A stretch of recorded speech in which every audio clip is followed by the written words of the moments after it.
We are live.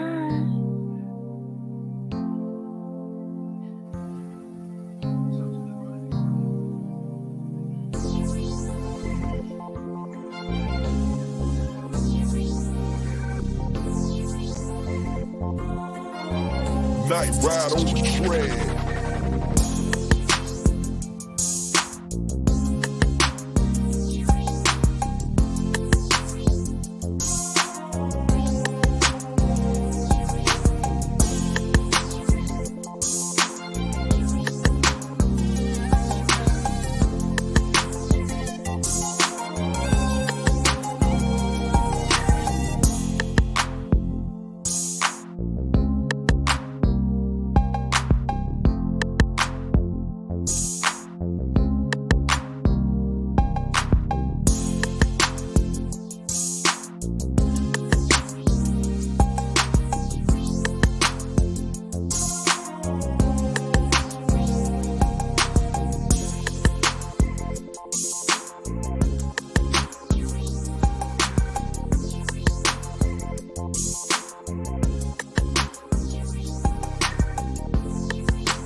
What's up? What's up? What's up? How you guys are doing? How you doing?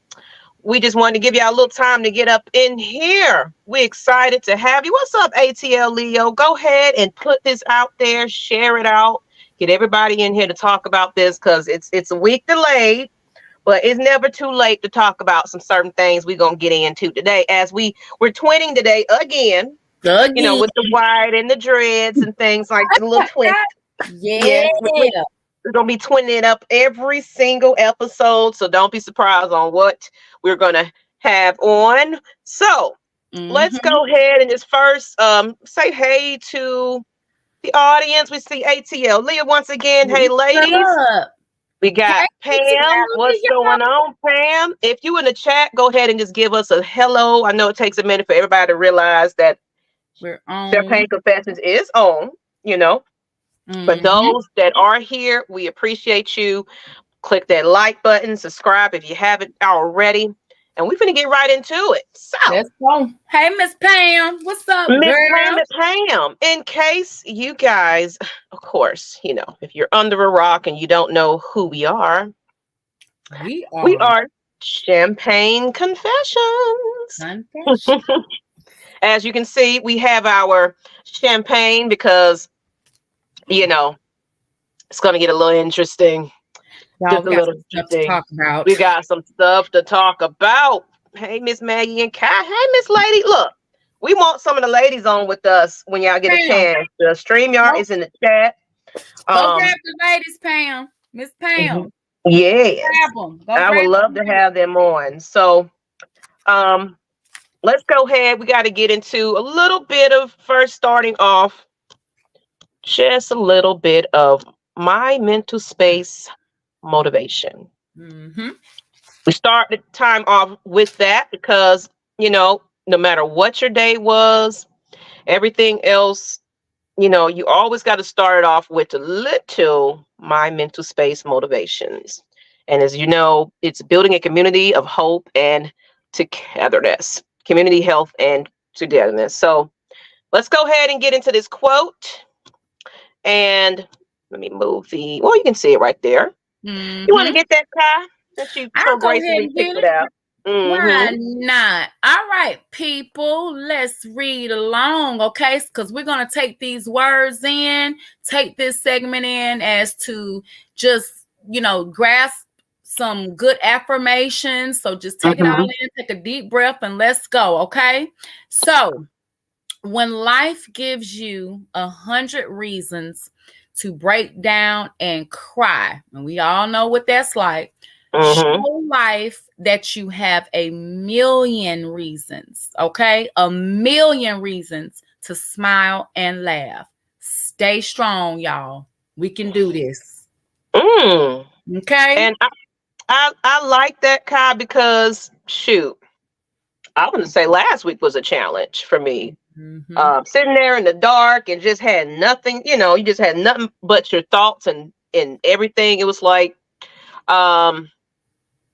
I can imagine somebody that's locked up for a long time and they don't have no access to the outside world and things like that.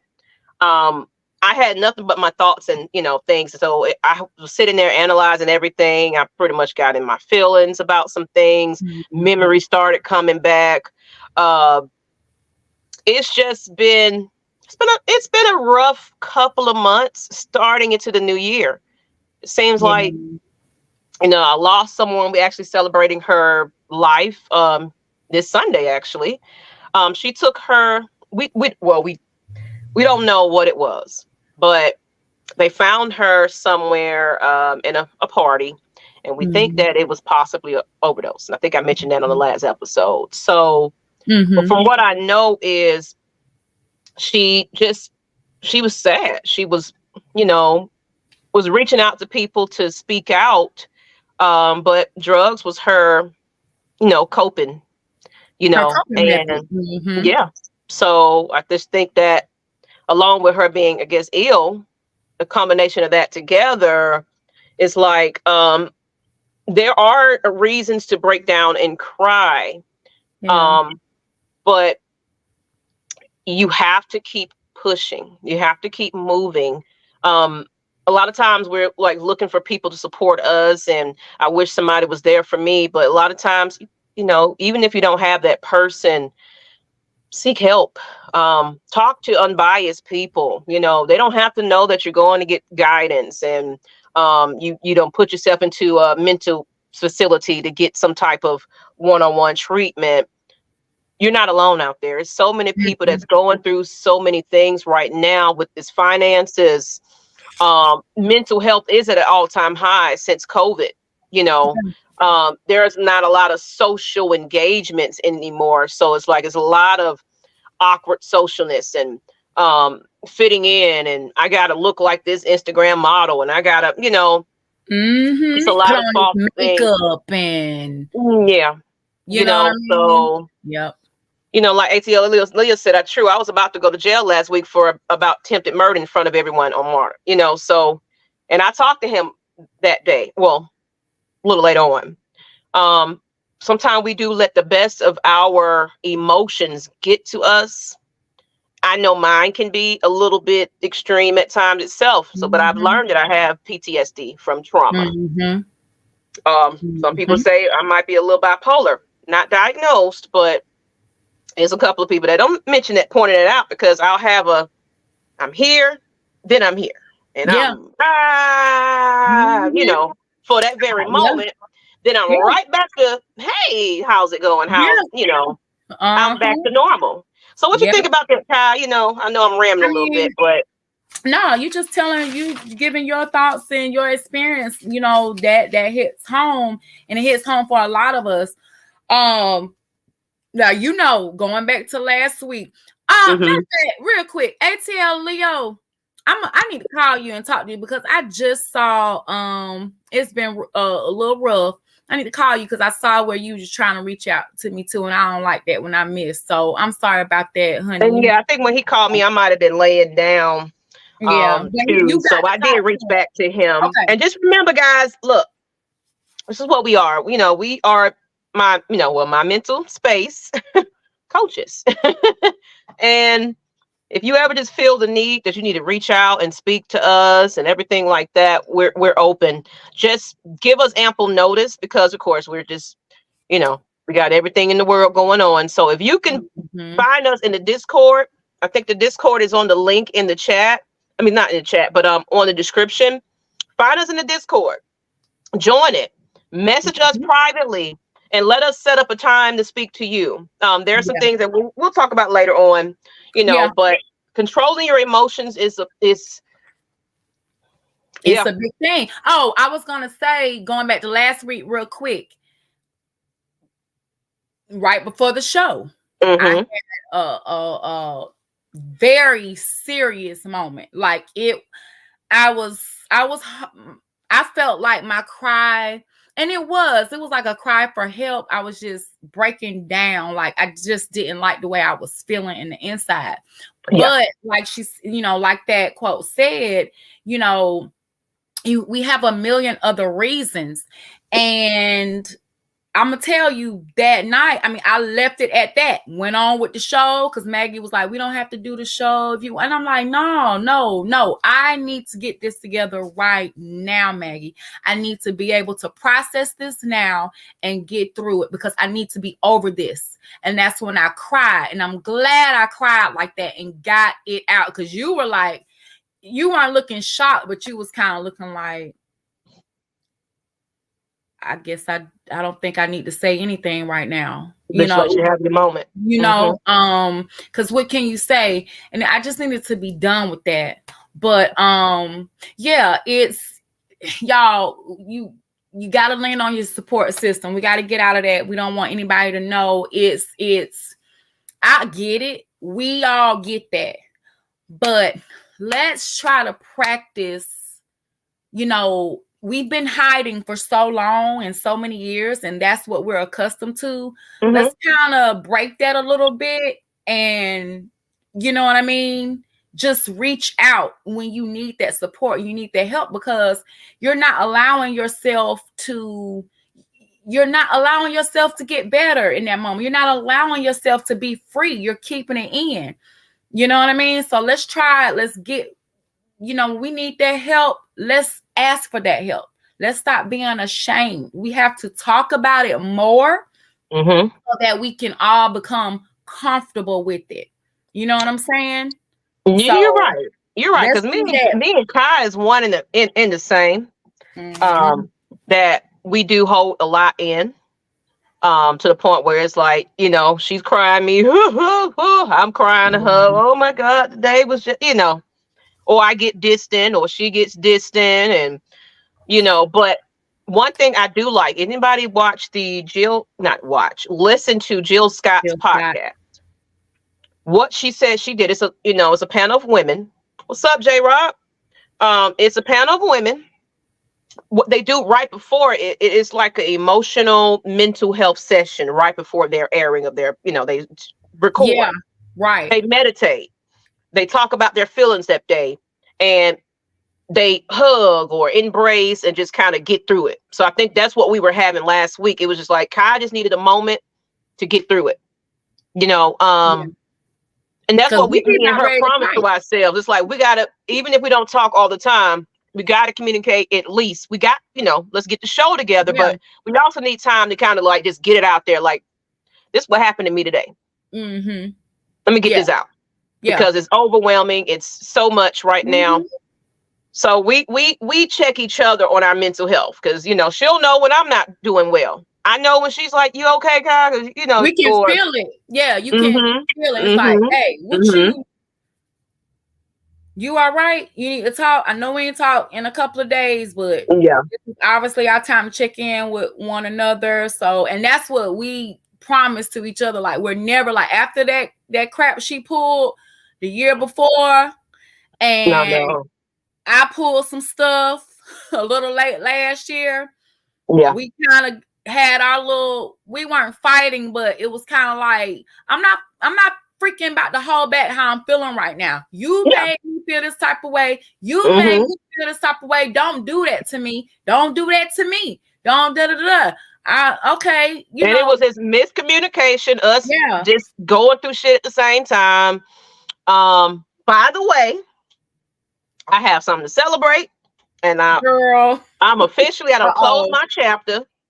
I am officially divorced as of February 7th, but they put the stamp and sent the notification to me on the 13th, right before Valentine's Day. That was a lot of my emotion. That was a lot of my things that I was going through. It was real because it's like, you feel like you're with somebody for so long. You want it to work. we tried that thing out, and it just wasn't meant to be. So, but just prolonging it was it was like, okay, I filed for this back when my birthday last year. Yep. Here it is just now where it's finalized. So it was just a waiting period for me. So I'm happy to close that chapter. It said I didn't know Jill Scott had. Yes. Let me find it. I don't think she has any new episodes right now because she had been going on tour. But I think it's, what is it called? I'm gonna tell you in a minute. But listen to it. It's very inspirational. It's African American women, and it's always a good positive message afterwards. And they get deep, like how we would do. Mm-hmm. They get really deep and talk about real life, issues, mothers, growing up a single parent, just their upbringing and everything else. Thank you, J Rock. Thank you, J Rock. So, well, do you want to take a sip on that since he said congratulations? Thank you. Let's just go ahead. Take a sip on that? Yes. Thank you. Congratulations, Maggie. Whatever. You got it? I'm trying to find. Let me see. Jill Scott. I can tell you the name of it right now.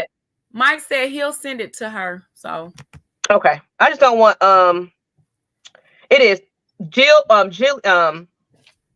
she don't changed it. JILL the podcast. It used to be something else. But it's Jill Scott presents JILL the podcast. She don't change the name up. Okay. Yeah. So look it up. It's a great show. So enough of that. Let's go ahead and get into our where we always have. We're right here in Black History Month. Mm-hmm. It doesn't get enough. We always choose the shortest month of the year to celebrate us, but it's just so much going on in this month. Valentine's, everything else, it's overshadowed. Mm-hmm. So we just kind of want to bring awareness, bring some, key points here. So got it. Yes, ma'am. I got it. Yes, so, y'all. Black History Year, not Black History Month. Forget that month. Okay. Forget yeah, baby. Shoot. Many wins. Go ahead and let me get the article. And you want to read that? Let me go ahead and get this article real quick. Okay. All right, guys. So as you see, look, did you know? Because I didn't. Now, did you know that Oscar, how do you pronounce that, y'all? Michael? Mikey Ox, maybe? Mike Ox? I don't know. Okay, y'all. I don't know. Don't look. We sorry. Yeah. However y'all want to pronounce it. Him was the first major African American filmmaker to produce a feature-length film called The Homesteader in 1919. Okay.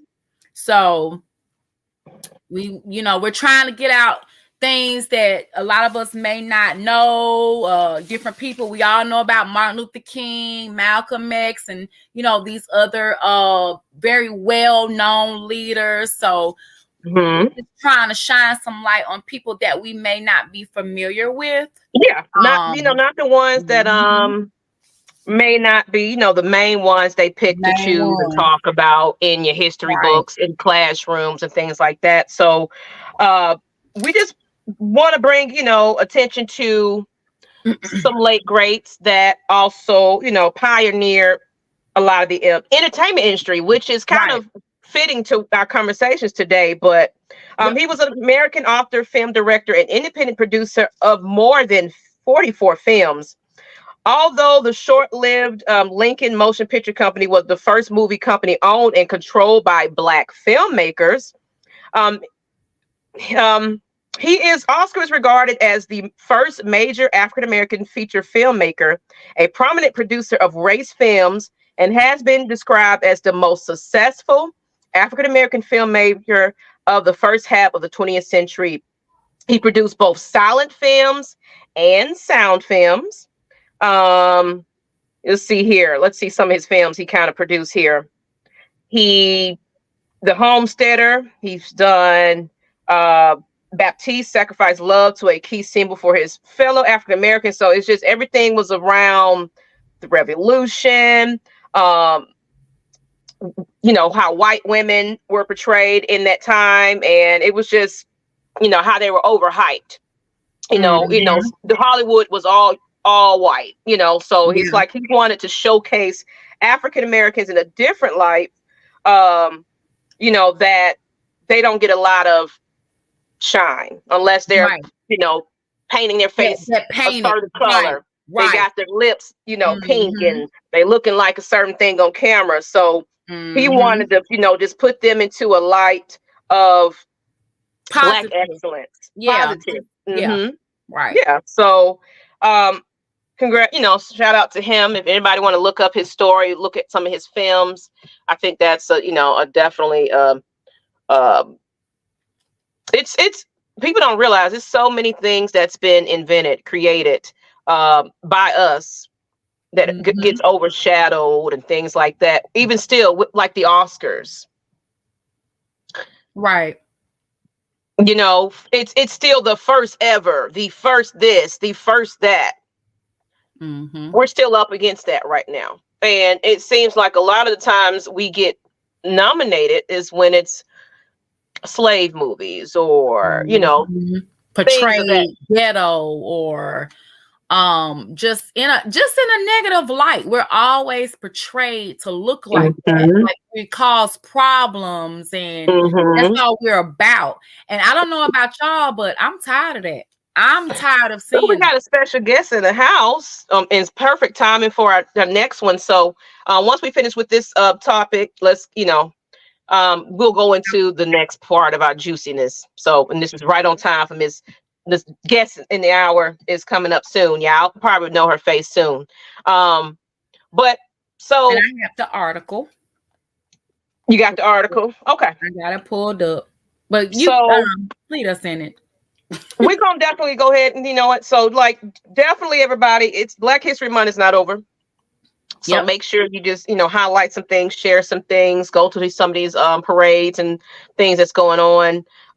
Don't let the month go by and you haven't did any type of dedication or, you know, fun fact or anything like anybody in business. Please just dedicate something towards Black history this month. Even though we're saying Black history is every month, all year, every month, all year long. You know, so all right, ma'am. So with you know, I hope you got your, you know, your juice, you know, your stuff coming, because it's gonna bring her on. Then we're gonna get into our next topic. I can't wait. Hey, lady. Hello, ladies. I am so sorry I'm late. Had a little one to get ready. He's I know. Still up you had to get them together. He up on me right now, so. Look, that's okay. I just had to, you know, make mine go lay down, and I get it. So if we hear him in the background, honey, that's just he just in here on the conversation. Dale been talking all night. Dale, she don't hurt my son talking all night. But I got my drink. But I look like a chicken head right now, so y'all gonna catch me on video like next week. That's all right. Look, shoot. We just, cause me and Kai, we got that, you know, touch and go now. So it's like we ain't even gotta worry about that. No, I mean, but I can't even touch this. Y'all know I got a short haircut, so I can't grab nothing. Whatever. Exactly. All right, so let's go ahead and get into. Do you need to take a sip first, or do I? Yes, I think we need to take a sip because I'm right with you. Are you ready? This is a two-part to this situation. Yeah. We finna go in on this topic. Now, if you're in the chat, I need y'all to put get real in this chat.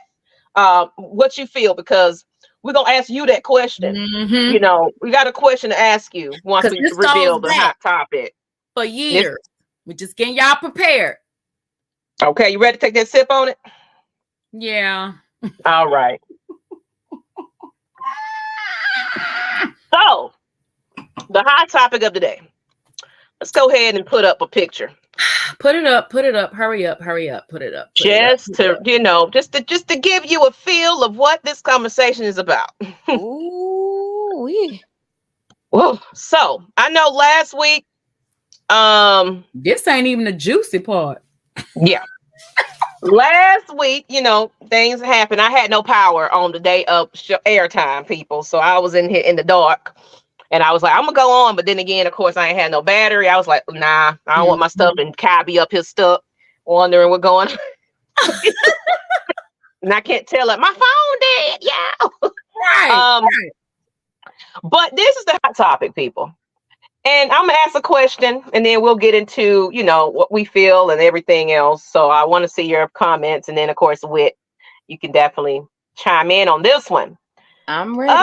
Usher, however you want to pronounce it. Usher, Super Bowl 2024 halftime show brings the house down as he, millions and millions of people tuned in to that performance. Yet, the fans are outraged about the My Boo performance featuring Alicia Keys. So, my question is to the chat. Go ahead and put it in there. Do you think, let's put up the other picture. Do you think their performance, was inappropriate? Do you think that Usher is once again in trouble for touching another man's wife? Why is there such outrage about this whole little? It wasn't like he was licking on the neck or anything like that. It was just. And I'm gonna put up something else just to kind of counterpart this part, because it's like, let's just go back into history. But go ahead, put in the chat, people. Yep. How do you feel?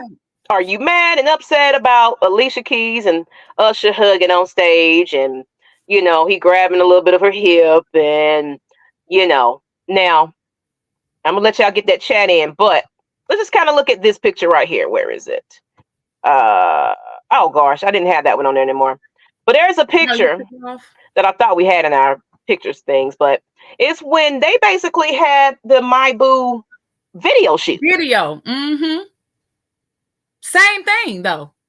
It was basically that was on stage. They were in each other's face, they're, pretending to be lovey-dovey, they're hugging and swooning and things like that. So what is the difference than a Super Bowl performance? Thank you. That they had already did in the video.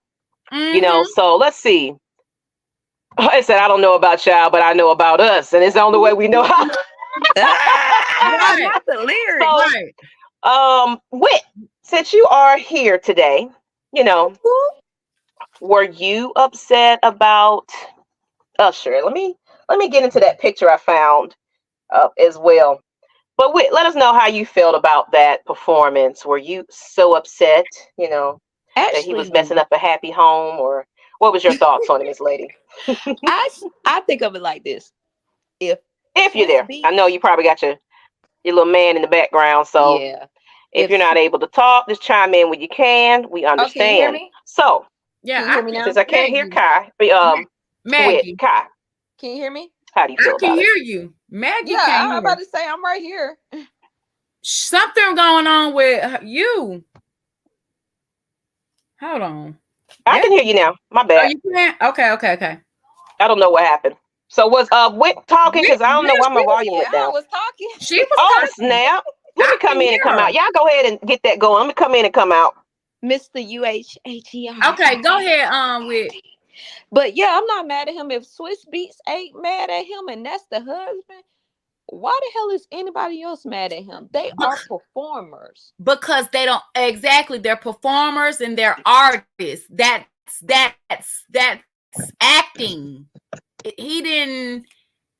I didn't see him like drooling all over her and being all. It was just they were laughing and smiling like afterwards, like hugging, like, "Hey, we did that."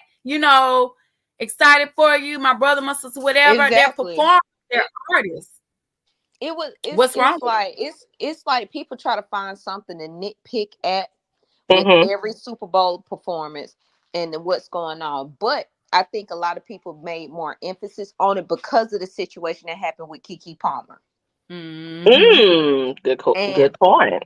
And I'm just like, the whole situation is that if the man don't complain, we all know if you've ever been to Usher's concerts, If you have, I know some people went to the residency in Las Vegas. Me. He put on a show. He liked to make his ladies feel sensual and different things like that. That's how he enthralls his audience. I'm not surprised him and Alicia Keys did that. But if she didn't complain, if she smiled on her face, she didn't look awkward or anything else like that, people just need to shut the fuck up and move on. Absolutely. And I apologize, y'all. I don't know if I missed some key points and I couldn't hear for some reason.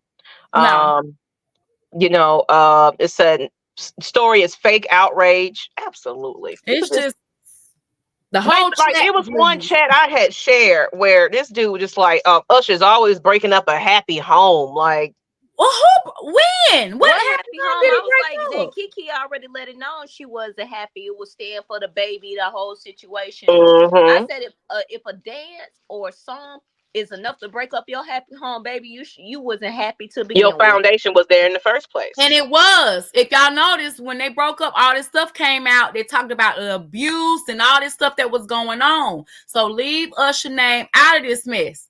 I ain't gonna put up with y'all trying to drag him through some stuff now. Y'all hear Usher. Kiki and that pappy wasn't happy. From the beginning.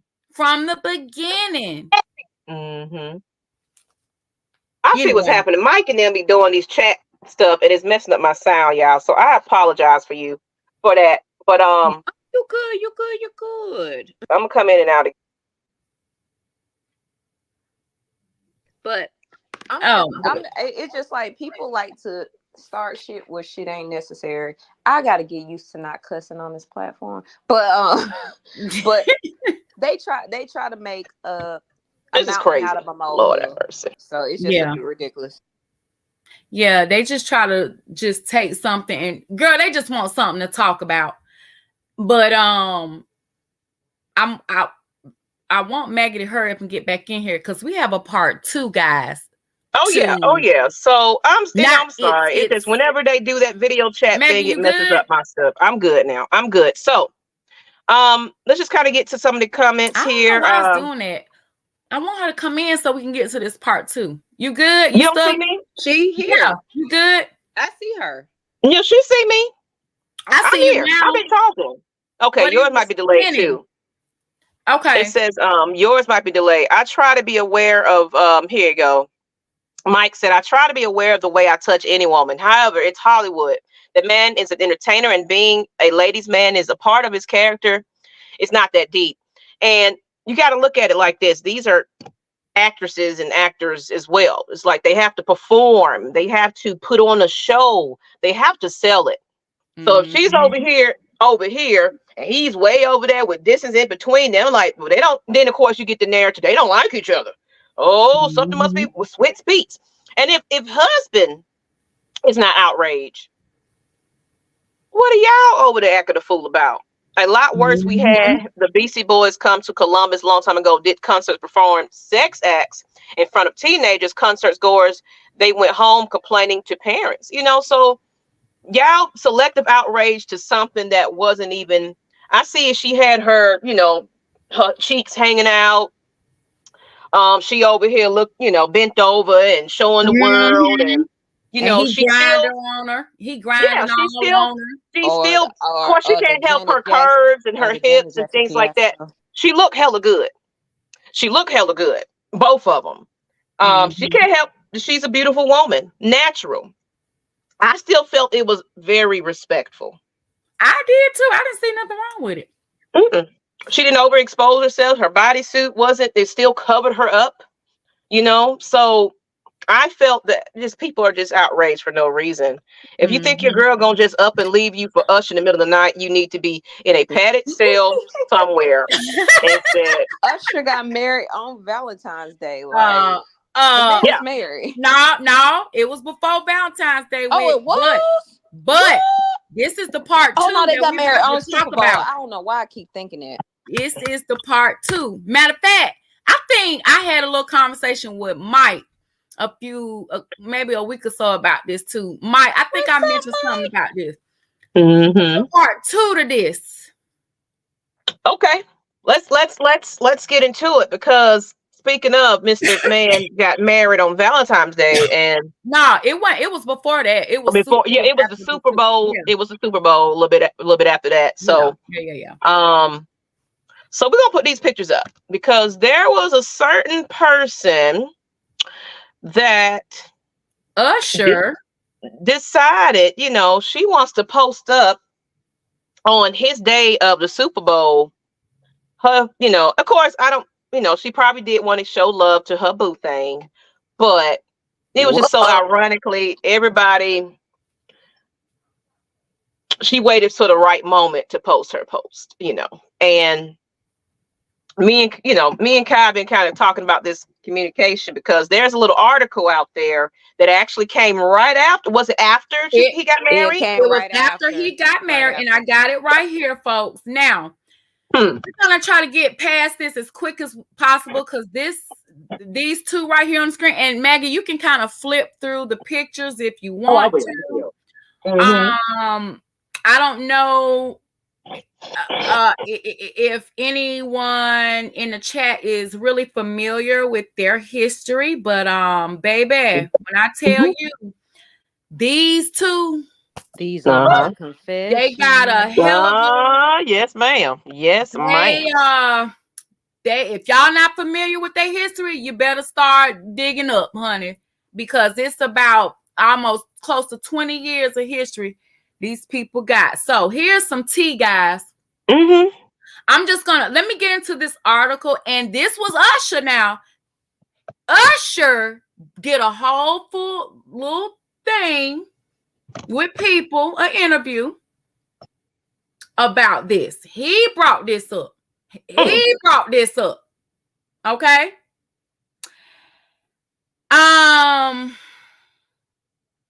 Let me go into this article real quick. I'm just going to start here so we know Chili is a few years older than him, only like 7 years. That ain't nothing.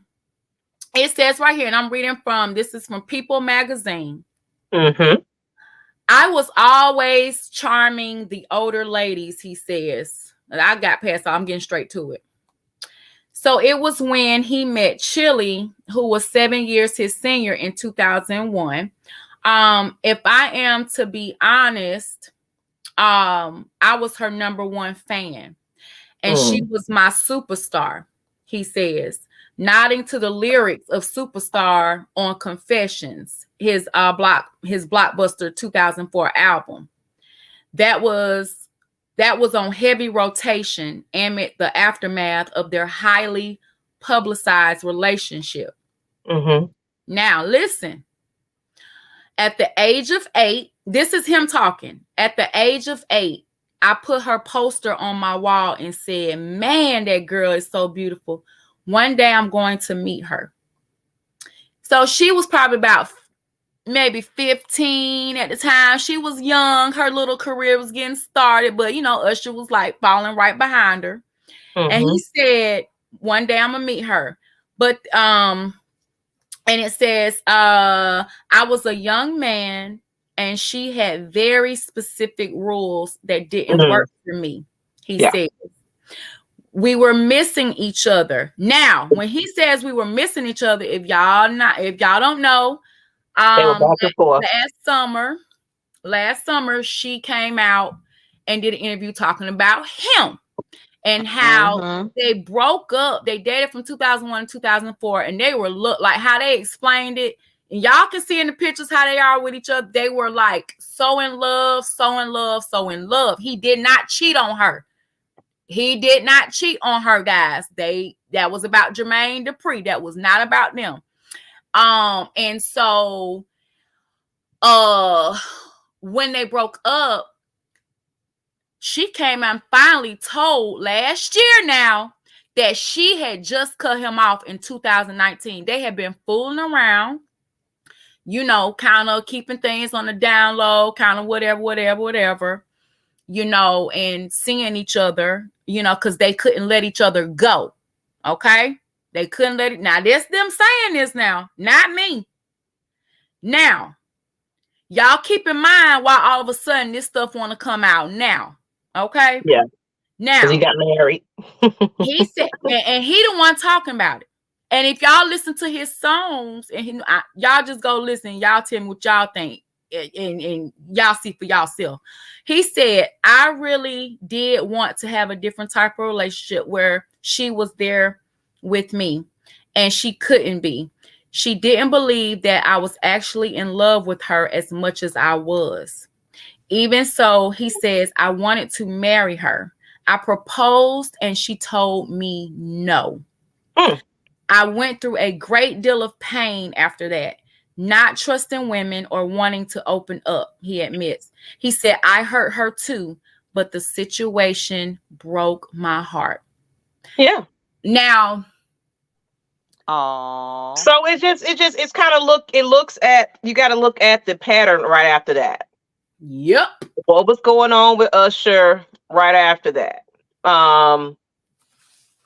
Like sometimes it do be that one love that just it sets the tone for the rest of your relationships after that. So it's like he might have not been healed during those times. I can say now though, the Usher that we are seeing to this day, I think maybe him just coming out with that story, he's able to talk about it now. Yeah. Maybe he's healing.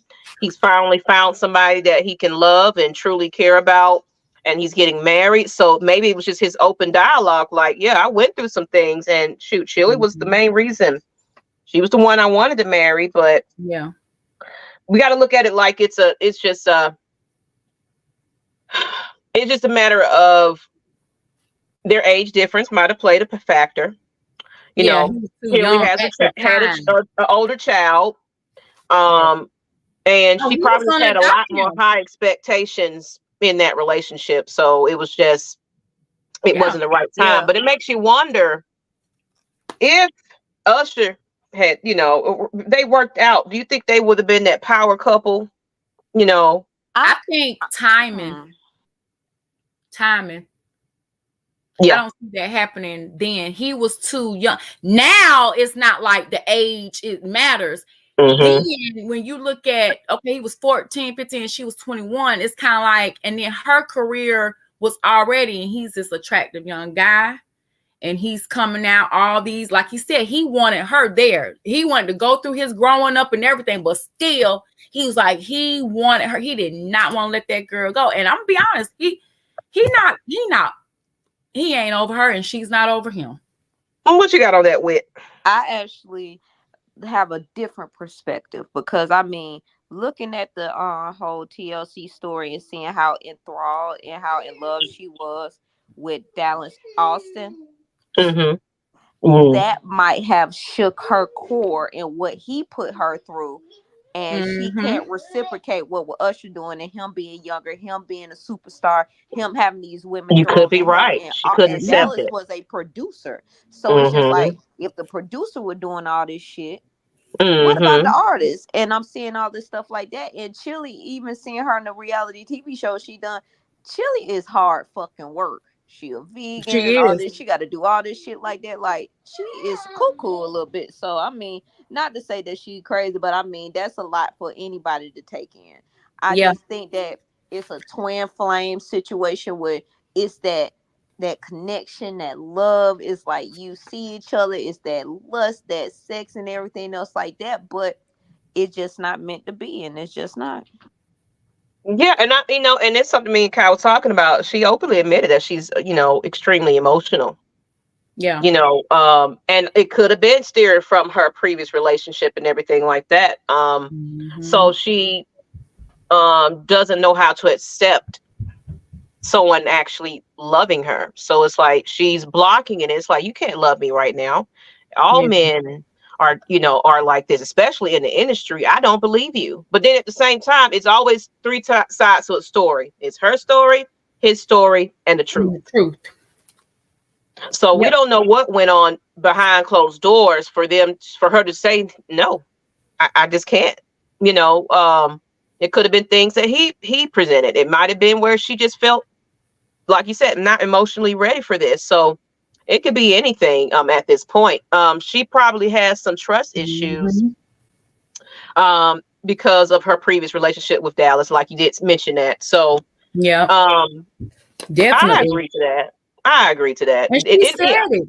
She said that, y'all, because they asked her on the interview. They was like, "So no chance getting back with Usher, da da da," and she's like, "I ain't say that. I ain't say that."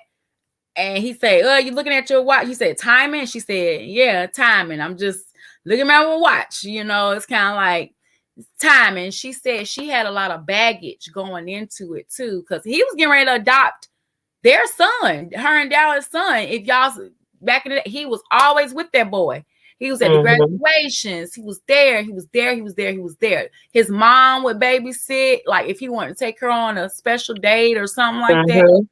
And it was just, and when they used to do interviews, even now, obviously, I ain't read all that. It's like they always have to take a deep breath. Yeah. When reminiscing about that back in the daytime. Yeah. But Miss Fry. So we're gonna go ahead and put our last minute thoughts on this topic because we got some stuff to talk about. This one about Chili and Usher.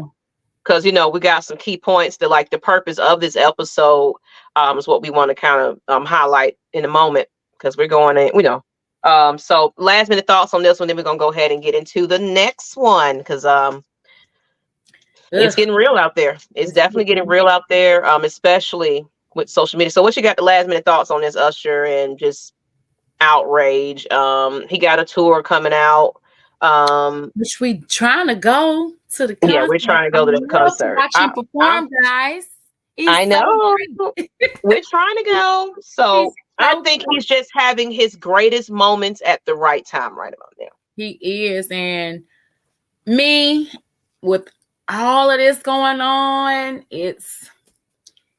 you just wait and see how things play out. That's all you can do. Just wait and see. The truth will tell. You know how they say what happens in the dark, it comes out to light. This is the year. Things get exposed. Things come up. A lot of people reconciliating. All this stuff coming up. Girl, yeah. There's a lot of people don't got back together. It's like, I never seen it coming. Y'all just gotta wait and see as far as this stuff with him, how it plays out. So just keep your eyes open, because y'all know when Usher stuff, it's gonna be seen and noticed with him. So, all right. So, on that note, we're gonna go ahead and get into the next one. I don't know if you've seen when I shared it what our main topic is about, but this one's gonna get a little deep. Yeah, y'all. It's the exploitation of child stars in the entertainment industry. That's why we was like the Black History moment. We're talking about film, entertainment, all of that.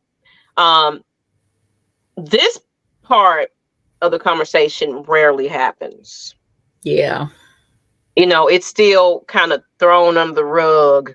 And there actually was a case a couple of years back where, some people were going to get exposed to what they were doing in the industry and things like that. But this is the exploitation of child stars in the entertainment industry.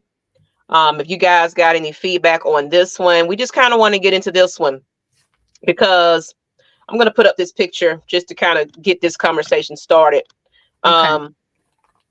Because it's definitely noticeable. Like, for instance, who we got? Yep. Y'all remember her? Family Matters. She was on there for the first couple of shit. I forgot her name because she just went upstairs and never came back. Yeah. Judy. I mean, there we go. Wait, they said her mom messed up her situation when it came to Family Matter. You know what, and that's some of the what we want to talk about. So just kind of going into just a few of those people that just didn't quite pan out to be well after that.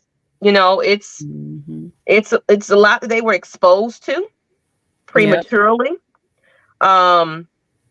that, it was the price of fame, and a lot of it has to do with just that, exploitation. And not all the time is it the staff around, Right. the actors that you're acting with and all that kind of. Sometimes it's also the parents. Parent. Yep. And we're not talking about like actresses, and we're talking about just the full entire entertainment industry, music, all of that. So we actually have a list. Kyle, you got your list up as well? Yeah. We got a little list of, of course we can't name on all of them, but we at least got some of the 10 stars with who ruined their lives. And some names you're kind of familiar with. So there's one that I'm going to highlight right here, as you know. Now with what's her name? Jamie, what was her name? Jamie Foxworth. Okay. So her story, I actually knew about it because I used to watch that Celebrity Rehab they had. Mm-hmm. She was on there. And she had and then we're gonna go through the 10, but we're gonna talk about some of those child stars that we can remember too. But okay. She had an addiction to marijuana, even though I don't believe in marijuana addictions. It's more of a habit forming thing. It's more of a, but we ain't gonna go into that stuff. Right. But she went to rehab to get off of marijuana. And she also did porn. And I think her mother, I don't know all the story, but it's just like, it's just some parents are so interested in that child being famous and things like that. They'll do whatever they want, whatever they feel is necessary for that child to make them money, because that's what it really comes down to. It ain't about the kid. It's all about, shoot, we can live this cute kid. People are interested in them. Let's put them to work. It's kind of, we can avoid child labor laws because, hey, where is there a way to make some type of money? It said, I heard her story from a former child star about the stuff that they were exposed to. Absolutely. So we're going to get into a little bit of some of those top 10 people. As you can see, there is one that we all know. Yep. Go ahead. So I'm going to go on down to his story right there, since we're talking about him, then we'll get into it. So it's not in order because we got a top 10 list, but y'all know that man. Macaulay Culkin. Kevin! He was, America's sweetheart. He was that little kid next door. He was in Michael Jackson videos. He was just that little boy, Home Alone. And then, if you got some under, after 2000 babies in this chat, y'all might not know who he is, but he's well known for the Home Alone movies. Of course, he was born in 1980, and and he did Broadway shows. Kevin McAllister. He just did a lot of things, low-rated films, as well as it just kind of led to his role to the sequel of Home Alone. So it was allegations that his father was mismanaging his fortune during that time. This was later confirmed as his parents entered into a custody battle, during which it seemed that they were more interested in their son's fortune than in their son. So, that's kind of where it goes. It's like they get greedy. They start. It's not about that child's feeling and well-being and the hard hours they're working and things like that. It's just, they get a taste of that money. It's living through your kid.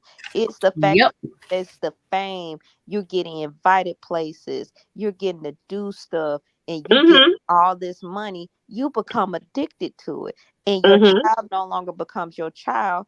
They become your check. They become your cash cow.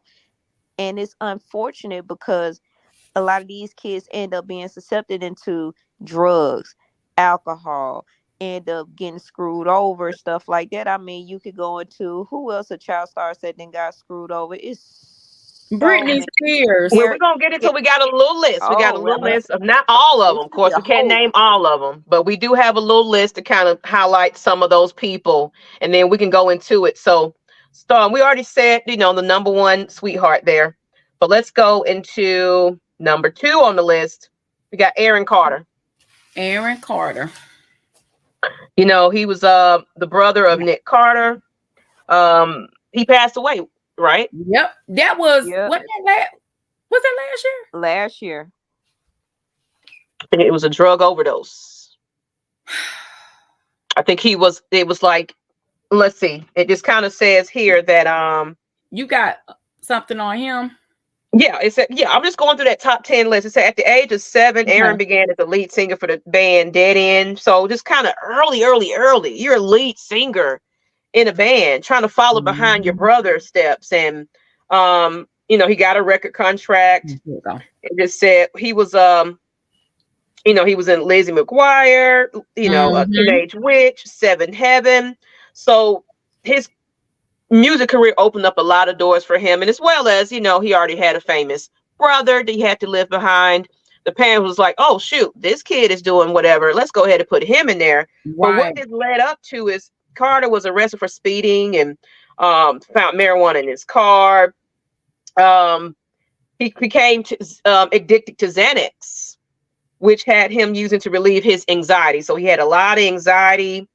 3 years later, still addicted to the prescription drug. He had to go into the rehabilitation center by his brother. Nick was just there to try to help him. His mother, unfortunately, it was the death of his sister from a drug overdose, which drove him to sobriety in 2012.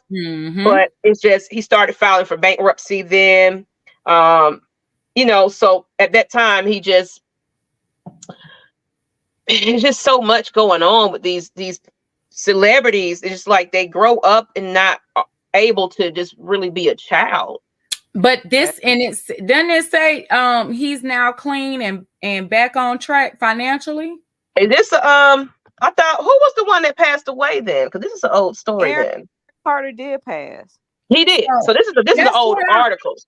I know, but that's why I just pointed that out, because I'm like, wait a minute, this saying he is now clean and back on track. That was back then. So, but he got back on the road to recovery, and I guess he was doing all right, but I guess he relapsed. Because this was from 2018. Yeah. So it's an old article, or whatever, but it's still relevant. You know what I'm saying? So, he said, Kevin, you spent $1,600 on room service. So, yeah, he did. He passed away in 2022. So, that's another one right there. Let's get into. So you can go to the next one. Was it number 3? Now I'm going from 1 to 3. I'm at the bottom. Start bottom up. You're doing from the bottom. Okay. Yeah. Well, we have Justin Bieber, guys, and his name has been thrown around with that whole Diddy thing, how that Diddy and Usher type of stuff. I think Usher did reach out to him for the Super Bowl, but I didn't really get really deep into that. But I think I heard something about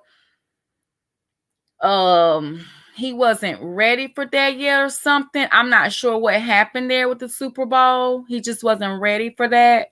But I think he's going through some health issues as well. That's something, It was something he just wasn't. He just said no. He really couldn't do or something. But just quickly, Justin Bieber, guys. He was born in 1994. Okay, he was, right. He's from Canada. He's always been interested in his music. He actually taught himself. Y'all remember he came out, he's playing the piano really good. Yep. And so he rose to stardom. Let's see, began when his mother started posting videos of him performing on YouTube. And I actually remember that when he was about 13 or something like that. His account grew from there. It was on YouTube. I remember that. And of course, everybody, including myself, fell in love with him. He was doing a lot of let's see, his first single was One Time, and I thought it was so cute. That was released back in 2009. So he had that single out. Let's see, I'm just trying to get straight to. So if you guys don't remember, I remember this all too well. Back in 2011, that was his first run-in with the law. He was a teenager, a woman, in the lawsuit, well, she claimed that the 17-year-old, then he was 17 in 2011, was the father of her child. Fortunately, DNA test proved the pop star's innocence based on, this article. Okay, guys, I didn't even know that. Mm-hmm. I didn't know that. And so that was that. And then 2013, he was accused of spitting on his neighbor after making threatening comments. After that, it had just been a number of complaints. A spiral things, just a lot of behavioral things. Yeah, because he was like, what, 2021? Now, mind y'all, compare him to these, I ain't gonna call them that. Lord, I started calling. Lord, these children are nice kids today, are Gen Zs. Now, think about how they act, okay, as a whole. And think about him. Ain't no difference. The only difference is he's in the spotlight and all this is going down. With his craziness is being played out in front of everybody, right? And so I remember him, he was having parties and stuff. The neighbors were loud parties and the neighbors were complaining. He was in the press over and over again. He started recorded urinating. He got recorded urinating in public and yelling some stuff about former president Bill Clinton. It's bad. He always seem to go through a bad boy stage, right? Yes. Yeah. And in 2014, this is gonna wrap this up about him. In 2014, he was arrested for drag racing. I remember this, and driving under the influence. And there's always something under the influence with him. And so, of course, he went to jail and had to go through that. And this was one of Usher's artists or whatever. And I remember hearing something about they called him to talk to him, get your stuff together. And so I remember what Usher kind of was talking to him or whatever and all that kind of stuff. And then he actually, y'all remember that show where you go on there, the celebrities, they roast each other. They just take it. So Justin was on there and they were roasting him. Now, this was a little bit after all this, but he had started settling down. And during the roast, he was just taking it. He wasn't looking like he didn't care. He was just looking like, hey, I did that. They roasted me. Oh, well. And he took it. He wasn't smiling. He wasn't laughing. But you could tell he was accepting it. And he was just like, oh, well. And now here he is today, making great music. I love his soft. He still has a voice to me. I like his music a lot. And he's still trying to battle with some things, but you don't hear him out, in the media just doing the most. You know what I'm saying? Well, speaking of doing the most, we're going to go ahead and we ain't going to go into everybody's story, but let's just kind of bring up the last few. And then y'all, if you want to, you can bring in some people that, some honorable mentions. It's not on this top 10 list, but we got Drew Barrymore. We got Demi Lovato, her bout with mental illness and things like that. We got, of course, Amanda Bynes, Britney Spears, just naming some popular ones that people kind of know. Like you said, even Lindsay Lohan is in this list. She had went through a spite of trouble and things like that conservatorship that some of these celebrities had. Right. Like how we were saying that the parents, like with Britney Spears' story, all they cared about was that money. That girl went from Disney to being a pop star to always on tour, always working, dealt with her mental health in the public. They decided to, push her away when she had that, she shaved her head and she was coming at paparazzi. You remember that? Yeah, I forgot about that. I forgot about that when she shaved her head. Yeah. She was, because it was a little bit after, her and Justin Timberlake had broke up, and of course, she had kids. She so was she had to grow up Kevin. so soon. Kevin Federline. Well, I said just yeah. So and Federline, yes. Oh my God. Yeah. That situation. Now that situation is like, I understand their mom has mental illness, but I felt like Federline played a part in her kids and her relationship with her. Paris Hilton, that's another one. Y'all put in some comments in the chat. Nicole Richie, Gary Coleman. That's a couple of name some childhood stars that just fell off. Lark Voorhees. She started battling with some stuff. Madonna. Mental. She did that kiss with Madonna. Huh? Yeah, I remember that. Mike had to bring up Michael Jackson. Oh, Michael Jackson. Michael, I'm so sorry.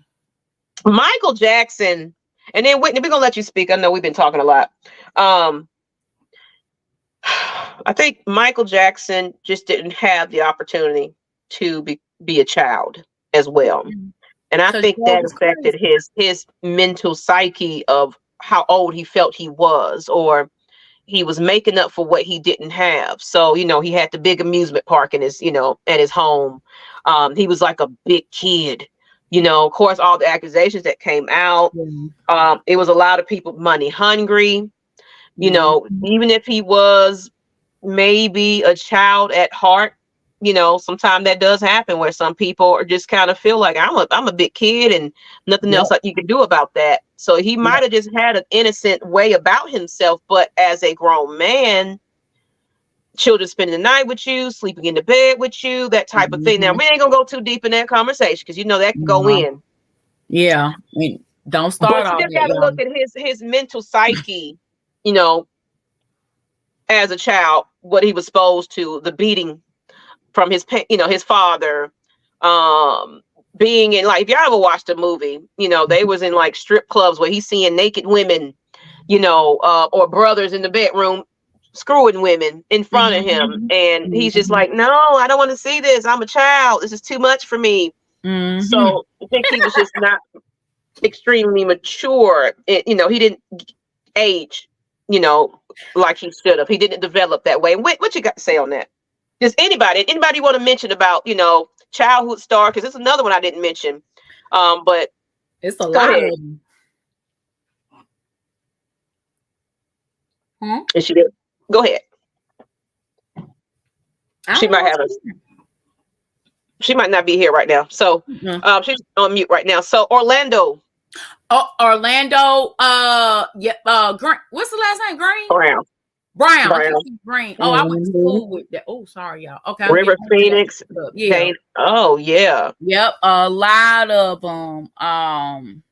It's a lot of them. It's so sad. It is so sad. It's so sad. What is that lady name that was on Raven? LL Cool J's? You're talking about Maya or something like that? Maya. She actually has schizophrenia. Yeah. Because I watched, how you watch the Unsung or all that kind of stuff on BET or whatever, TV One. Yeah, it was real. Maya, I think her name is Maya. Maya Campbell. Yeah, like Maya Campbell. On the street. She's on the street. I haven't seen anything since then, but it was like a year or two back where she's comfortable where she's at. Like she doesn't want the help. Nope. Her mental illness just kind of got her just gone. And she's not looking like herself anymore. Some people kind of seen her just around, just maybe give her clothes and things like that. But there's this guy now he's not in entertainment, but there's this guy that's in Georgia that also has he's extremely smart, has the most beautiful skin. He's like very dark skin toned, but he has a mental illness. But he just chose the life of being homeless. That's just the way he lives. He doesn't accept a lot. He'd rather be on the street. And that was Maya Campbell. She's kind of, I mean, I don't know her story now, but when I last caught up on it, yeah. She got that same stuff Lark boy he's going through with that makeup. What is up? No, seriously, guys. You see her eyes? And she's 47 years old. Let me show you this picture. I'm just pulling it up there because look at this now. B2K, and that is some trauma. Okay, so Witten was up. She lost her signal or whatever. We got you. Let her go in on that one. Yeah, beautiful. But she had a mental health. She had diagnosed, and that's the same thing for a lot of these celebrities. Mental health is real. Definitely real. Whether you're superstar, you're famous, or whatever, it doesn't matter, man. Mental illness is mental illness. When you need help, you need help. It don't look no different. None. Judith Barcy. Okay. Oh, I see. And then so did you have anybody you wanted to talk about in this one? We just kind of bringing up some celebrities that just. It's so many. Somebody had named it in the chat. Gary Coleman. I'm trying to think of some other ones who got really like screwed over. I mean, everybody in the Mickey Mouse Club. That's J.C. Chazez, or that's Justin Timberlake, Britney Spears, Christina Aguilera. But some of them haven't been able to do it. But Britney, I think, was the worst off. It's so many child stars. Lee Thompson Young. I was in love with him when he was Jet Jackson on Disney Channel. He committed suicide. Yeah, that was so sad.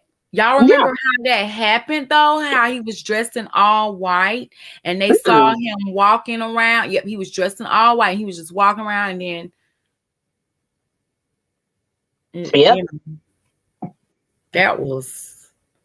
And ATL Leo said, I've been homeless before. A lot of homeless people don't know nothing else but how to be homeless and stay on the streets and always asking for a handout. So some homeless people they have it where sometimes because people like get them off the streets and things like that. For one thing, we did close some shelters. That's bad. You can go to a Grady and go get doped up for a couple of days, and then you're just out there in the street. But some of these people, it's like, I'm fine living in a tent. I don't have any bills. I don't have any, I stand there and panhandle. I'm making $100, every 2 hours or so. So I can go and get me something to eat. People donating food to me, clothing, it becomes their life. So it's like, I'm comfortable. And then they have sometimes they be having a little community of homeless people that support each other. Of course, they got to hold their stuff and, everything is get stolen.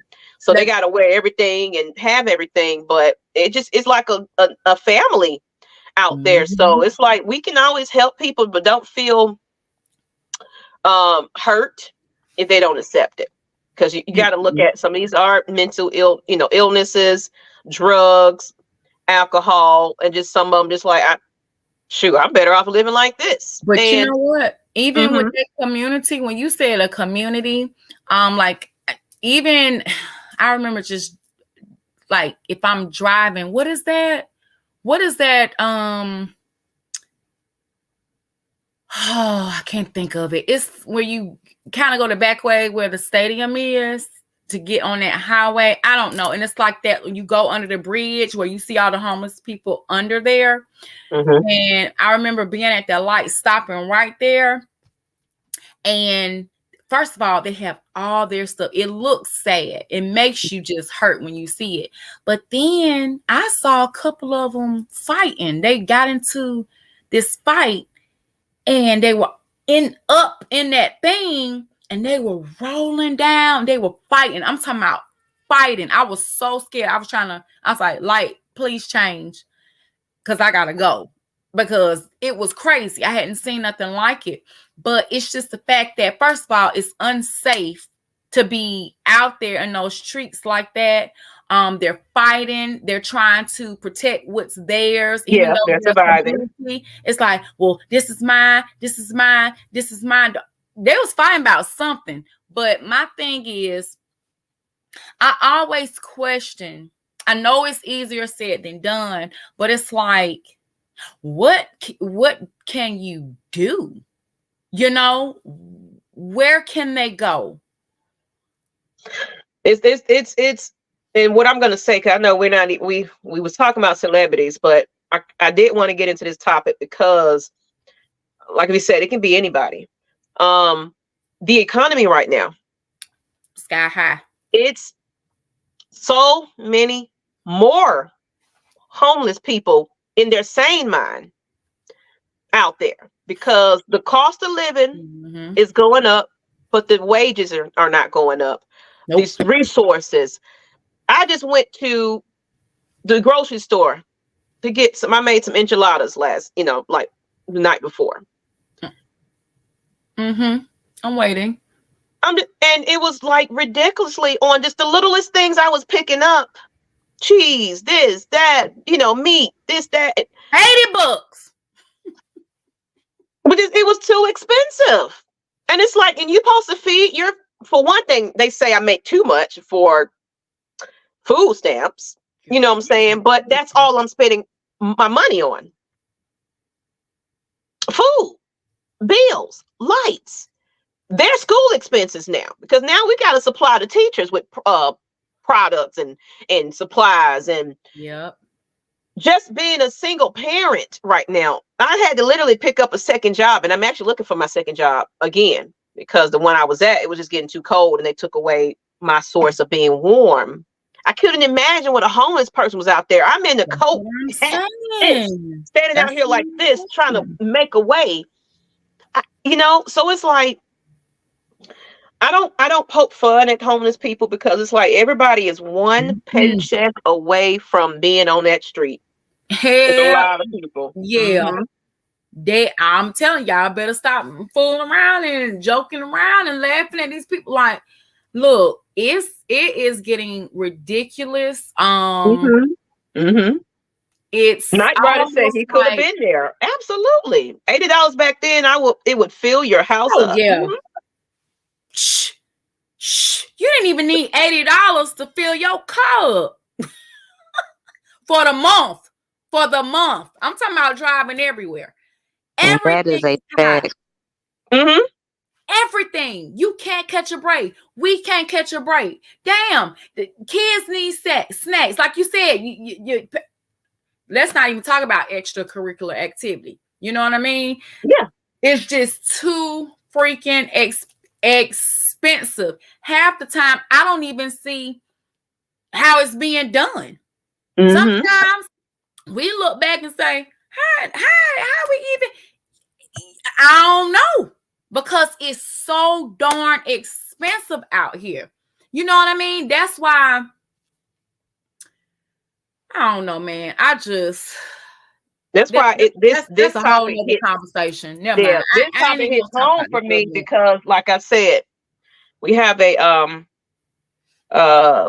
memorial coming up Sunday, and I did learn some things where my loved one was really struggling. She was out there on the street living, and so it was like drugs were her way of coping, and sometimes us we are prideful, so it's like we don't want to reach out and tell anybody what we're struggling. But it's like Nyght Ryder, ATL Leo, they was almost there, and Leo said he was out there homeless.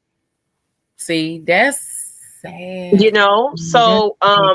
So that's why we can get back into this, child topic, because now that social media is what it is now, anybody can be an instant superstar on social media. You know, you got your TikTokers, your YouTubers, your Facebook famous people, your Instagram models. So it's not only just the, you know, actors and actresses, the entertainers, the musicians, things like that. Now it's your TikTokers. It's, you know, it's these children are exposed to entirely too much. I've seen a post where one thing I'm always been against pageant young ladies and things like that. You know, I just feel like they dress them up too. It's just too much sometimes. Too grown. But there's this. I saw it was a post of this young lady. Of course, these mothers are living through their children. Because maybe they wasn't able to dress like that or doing this thing. They're dressing their children up like dolls, and it was certain posts of inappropriate outfits and things like that on this little girl. You know, she's a little shapely and things like that, but you dress her like a kid, you know, with these big extensions and all this going on in their head like a Bratz doll. And it's like this generation is all ridiculous. About exposing your child because you're trying to make a quick paycheck, and it's freaking ridiculous. What you got on that, Wit? Also, let's not forget Brooke Shields, the whole thing with Blue Lagoon and how she was a sex symbol in her teenage years, and having all those men lust after her and stuff like that, and the Calvin Klein jeans and all this extra stuff. It is a lot, and it's like, when everybody has a dream of being famous, you want to get on a TV show, you want to be able to do it, you want to get in a movie, but if you don't have the right protection behind you when it comes to your parents, if you don't, that's why they have the safeguards in case, because it was so many child stars, Judy Garland and a few others, that got money taken away from them, like where there are acts now where their money goes into trust now to where they can't touch their money at a certain age, things like that. And it's just like, you have those times where you maybe have a Brandy. Chris Brown mother has tried to keep him out of trouble, but I would say Chris still a superstar. He's still on top of the world, but he's had his issues. Where you have had the parents that stand behind them, be the momager or the managers and things like that. You have Zendaya, you have a few other child stars that start off as child stars that have been able to be success stories, but it's so many that Corey Haim is that grew up. We all fell in love with them. They was kid stars. They either got on drugs, their popularity stopped, they became bad girl, bad boy, they passed, or something traumatic happened. I know the little girl from Poltergeist, her dad killed her. And it is so many instances, and it's just bad to see. But I enjoyed the platform tonight. I got to get holding on a bit. Go ahead, lady. Thank you for joining us on this conversation. We're probably gonna be wrapping this up soon. We're gonna get into just the dark side of it. So, and thank you, Wit. Appreciate you, lady. Of course. Y'all have a blessed rest. You want thank you so much. You too. See you next time. All right. Thank you, ma'am. So it was said, like what Ryder said, same thing for these fathers who failed as athletes and try to live through their kids. It happens. It happens, man. It's happening.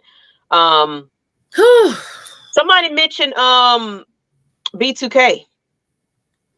Yeah. There's a lot of dark sexual secrets in there. And kind of look at Marquise Houston.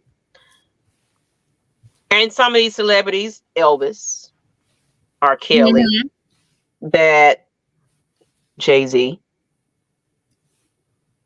I'm wondering what went down in Diddy's growing up.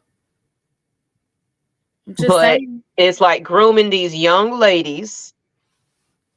Like Marquise is married to somebody that's 21 now, 19, but he was talking to her well before she was 18. I can say that. Yeah. But he got married to her, but it's like I did say R. Kelly. Grooming these young girls, like with the R. Kelly situation, it was parents being money hungry It was R. Kelly's wife that didn't care. She knew what was going on, but she was too busy being Miss Kelly. She overlooked a lot of things. Everybody knew what was going on. They knew that Aaliyah relationship and everything that was going on. One thing I blame these parents too is like, yeah, we locked up R. Kelly, but you're not locking up the parents that allowed your young child to go around that.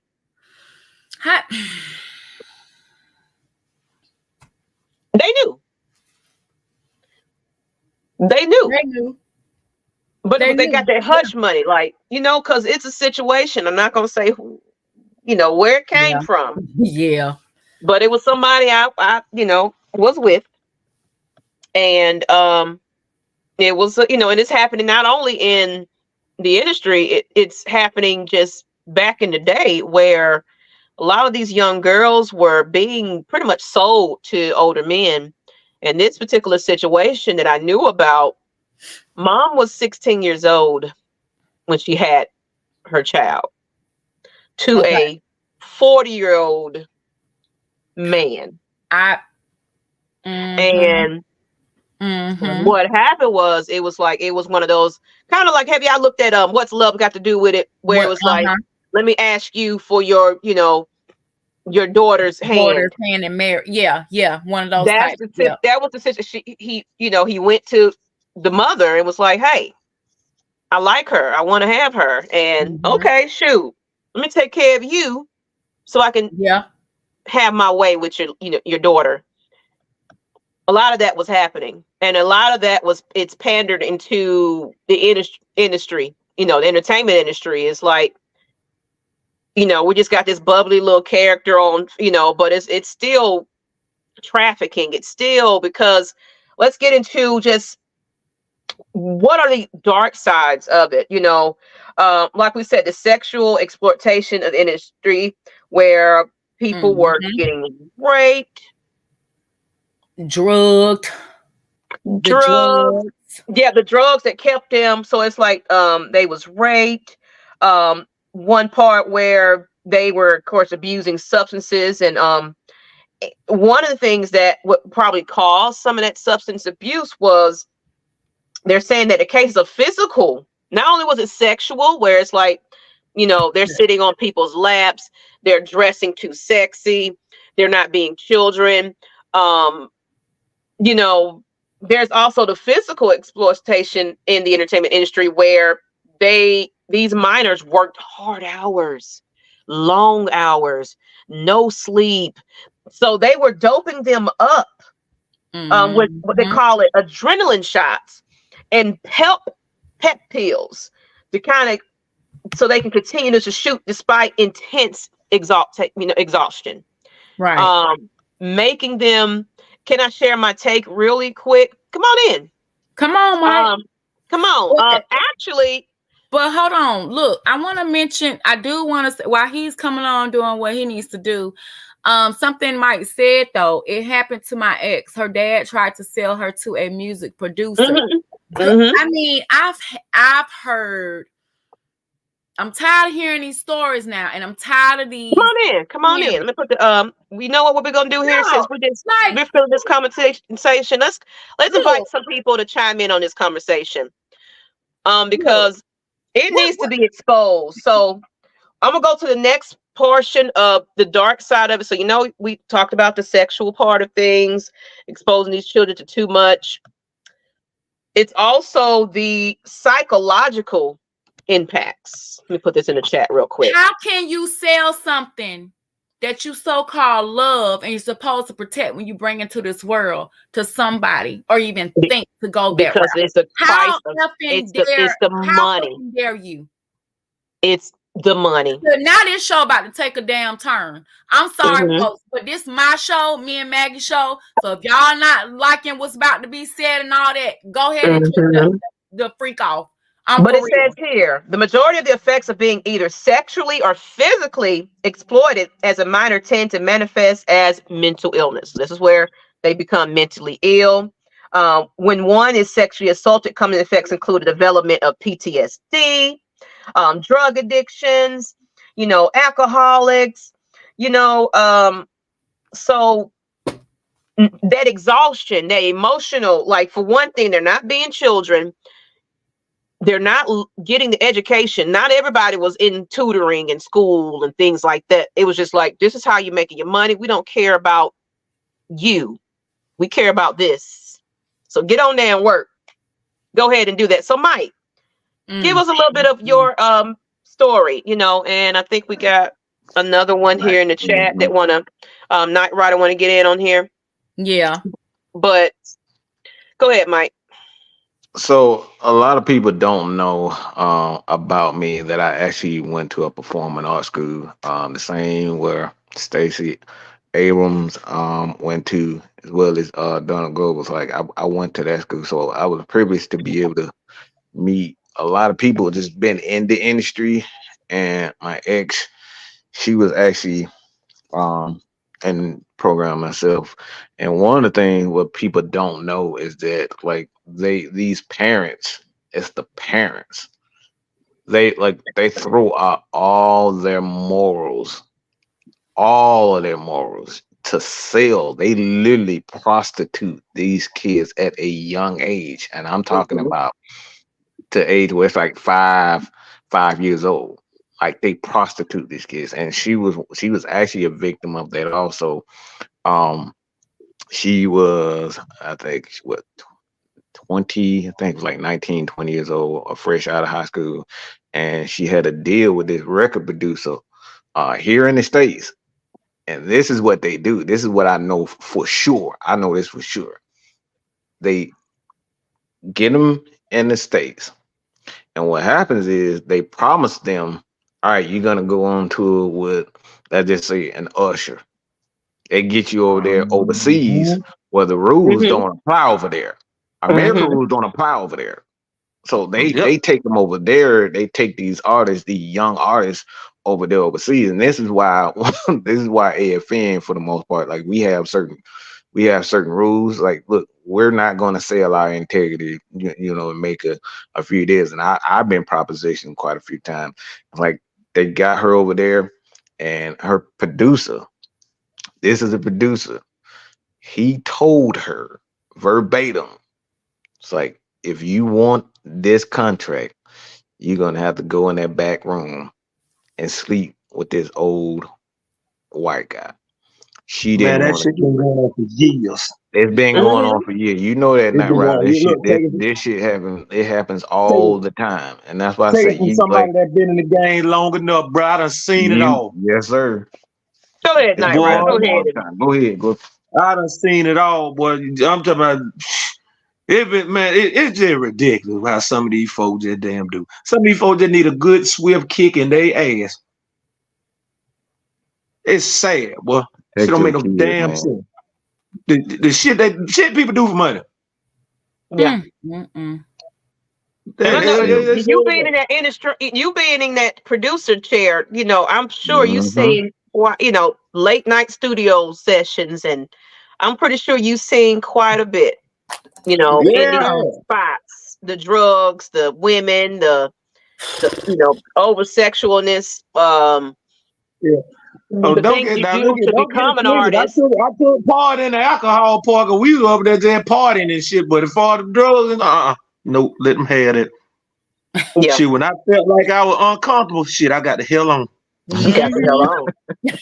So do were the young girls, around? Did you see a lot of that? Well, no, they were mostly like girls around our age. You gotta think about around that time. I had been like in my early to mid 20s. Okay. It might have been a few though, maybe like 21, 22. But for the most part, they was all around the same age as us. But they you know how that go. Come with the territory. Mm-hmm. Come with the territory. Everybody want to try to be on top and say they done did this and been with this person and all that shit. That ain't me. Yeah. And you just seem like you're a man about your reputation, though. You ain't with all that craziness, even though you was around it. Somebody got to have some kind of Somebody got to have some sense. But go ahead, Nyght. You had something else to mention. But yeah, about the whole. Remember, I was mentioning y'all about the Judith Barca situation. That whole situation was just so sad. Sure, if y'all don't know who she is, y'all remember the movie The Land Before Time? Yeah. She was the voice of Duckett in The Land Before Time. She was getting ready to be a real big star right around the late 80s. And her father was real abusive towards her and her mother. So her mother was finna get ready to divorce him. And shit, the father just lost all his shit. He went and killed her and the mother. That was that whole situation was just so messed up. We all know, I'm pretty sure we all know what the hell that was over. Oh yeah. Boy. It's a lot of jealousy. It's a lot of, let's see what these comments are saying. I don't see anything. Okay. Land Before Time is the movie. A lot of parents are jealous of their child too. Oh yeah. Especially these mothers and their daughters. Oh Lord, a lot of that.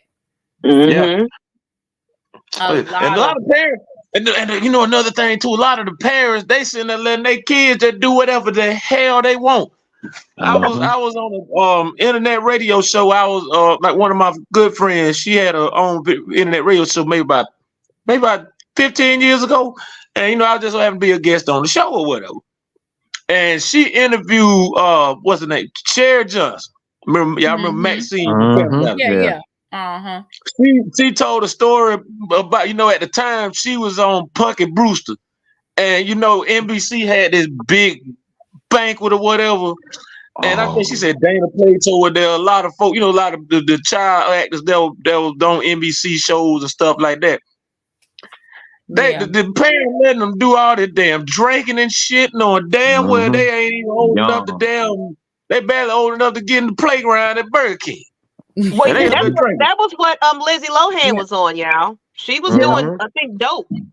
Doing that the movie The Parent Trap or something like that. They was doing doing cocaine and all types of stuff.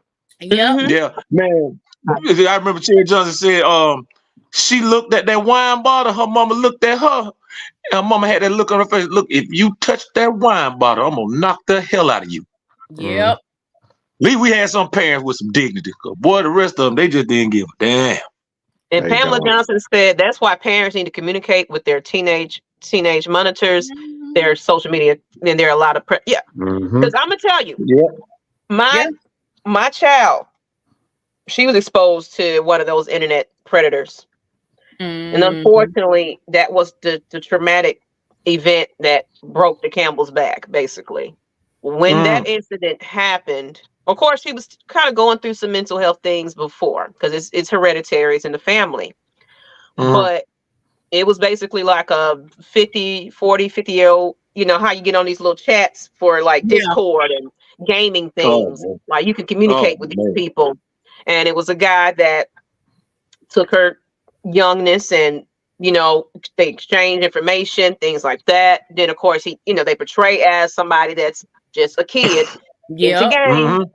Then the questions they ask and the things they try to persuade this child to do. This man was trying to lure my child out my house. It didn't happen because I'm very protective of my children. But it was where they're like, and we're going to have this conversation because we went deep into this last year when we had Phaedra on the show. Just the child trafficking and things like that. Basically, what they do is they get these Google numbers that can't be traced. So she blocked him on WhatsApp. She blocked him from one number. He finds a way to find her again. But he was asking inappropriate questions, and she got fearful that he was coming out to get her. And when she snapped, she went into the mental hospital and everything else. Well, before she went in there, she went into a blackout where she was like, "He's coming to get me. He's, he's here in the hospital." It scared her that much. So people, you need to watch your children's social media altogether. It's not just pedophiles out there on the street trying to get your kids while they're in school. It's the fucking internet now. That's It's Yeah. the internet now. trolls and these bullies on here Yeah. too. Yeah. Oh yeah, big time on the bullying, boy. They speaking of, and this just found this out on Sunday. So, a lot of us, parents were talking, just having our little conversation while the kids were practicing. And it came up to where I won't name the school, but at this particular school, you have a 4th grader who is basically a terrorizer. 4th grader girl. She got the Google number and everything. And this goes back to, what the hell are you doing, parent? What's going on? What's happening, right? Get a Google number, fake number. She's bullying 7th graders. Okay. She is, I'm talking about, being like the bad seed. Y'all know that movie, The Bad Seed? She's like that. And it's another one at the same school. She's a twin.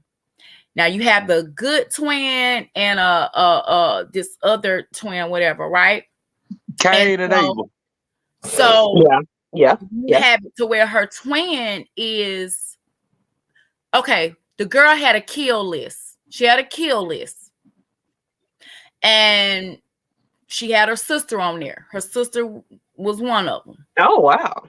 Okay. And so you have the girl who, now I think her, one of her her dad, so they found her, she was on social media on live, and I guess she had put some makeup on. Now this is the 4th grader. I'm not sure what grade that other twin is, but that twin is in, but the 4th grader one, she had put like some makeup on and everything, and going around on social media, basically saying her dad did it to her, and she was like, stop dad, that type of stuff. Right. And kind of find out her dad had passed because he got sick of COVID and everything. Now she doing all of this. And I'm like, what is the mob, like, anybody? Not only you got one terrorizer, but you have 2. And then dragging, that's like the girl taking my kid who don't even have nothing to do with her. And kids are easily influenced. They're in trouble with something. They're like, you know what? I don't know if y'all know, it's a girl that goes viral on YouTube. And what she does, she walk up to random people and she just be starting fights and picking fights with people. And like I'm talking about hundreds of thousands of, and people just think it's just the most hilarious thing. But this is what these kids are being, that's what they watching on Instagram, on YouTube. Like they like these, like, and I'm gonna send it to y'all. I think this shit is just absolutely disgusting. Like, she really walking up to these random people, just bullying. Hey man, you want to fight? What about I end up? What about if I pull out my gun? I'm gonna shoot you. Like, she be saying this stuff to people. That's crazy. How many of that? I mean, they probably showing the one that they got away with. I'm pretty sure they got That's what I'm saying. You're gonna run into the wrong one. It's gonna take just that one good ass whooping they're gonna sit them down. And they think Or it's gonna be somebody who got a mental illness that will retaliate, and you don't trigger that person. Oh, that's your life. And it ain't their day. They having a bad day too. Yeah. Yeah, look at ATL Leo. It's I've been bullied before. We're gonna get into his comments. Go ahead, Nyght Ryder. Then we're gonna get into ATL Leo's comments. I've been bullied before, and it was the one dude. He just so happened to catch me on the right day. When I tell you I slapped the freckles off that boy, I ain't have a problem out of him since. That's what it takes, though. You gotta let them know. Hey, you don't know what people have been through. You leave people alone. If you ain't got no issue with them, leave them alone. If they ain't did nothing to you, leave them alone. Because you never know what can happen. And I did that before. Shit. And there's we're going to ATL Leo, then we're gonna get into, because I know Mike got some stories about, you know, him having to defend himself. I had a blackout when I was homeless in shelter with apartments. I was going to commit suicide and was so angry I was going to fight anybody who even tried to say hi. Or so that's what I'm saying. He was going through something emotionally. And actually something just happened. I was just talking to Leo. He just had an incident. Trying to come home from work. But it turns out it's probably a lady with a mental illness, but she was harassing people, she was bothering people, and ATL Leo was just like, today is not the day for me. The lady messed with the wrong one, and he was about to, his rage came into play, and things like that. Yeah, he was very upset, and he called us. Like I said, that Discord is open. Message us if you really need to talk, and just get through these things. There's no judgment here, but we listen to Leo, when we get a chance to, and he's come a long way. But it's there's things that he needs to work on. But I felt that the incident that happened last week, though, you just don't know who you're gonna run into. Right. Yep. At the right time. It's gonna send you at that moment where you're seeing red. And I've been there. I've been there to where it was freaking scary. It was a time. It was a time where I was in a bar. I think I told Mike about this. It was like I was promoting the artist, my best friend, and I think about something different. You might be thinking something different, but this was before you was on the. You know what? I don't think about Maggie. I done seen you when you about to see red. Yeah. You seen that one too when we was at the bar that night. Well, we was at Royal Peacock for my birthday. The Royal Peacock, and this lady, he saw the that side of Maggie. Then it was like, boy, hey, that girl knocked Maggie drink over. Well, I was like, she finna grab by that wig. Well, come on, I'm go to the it was almost a glass of a bottle finna be upside her head, but this wasn't that incident. She just look back look back like we've all had our moments. I had 2 of them at jobs at 2 different workplaces. And it happens. You see red, and we done already shared some stories, and I don't be around like it'll take you there. It'll make you black out to where, and then everybody be quiet like, oh my God. Yeah, oh my God. I didn't know it had it in you. Like it was that time, it was back in this time when I was Mike know it. This is when I had one of my jobs had downsized on hours. So I was like, they was playing around with my my unemployment. So I was trying to find a way to make money. So I was like, you know what? Let me go full time into our business, event planning. You met me at that restaurant. That was the first time we met in person. Yeah, that was the first time we met in person. No, I'm saying, is that the time you're talking about? That okay, at that restaurant. So okay. I was trying to have an AFN bar and grill. Oh yeah, connection. Right. Yeah, and I had a best friend. No, we're no longer cool like that anymore. But I was heavily promoting her. I wasn't sleeping. I was on caffeine, trying to just make life happen because it's like I don't have my job now, so I'm gonna just do all these other projects. So my mental health took a huge effect.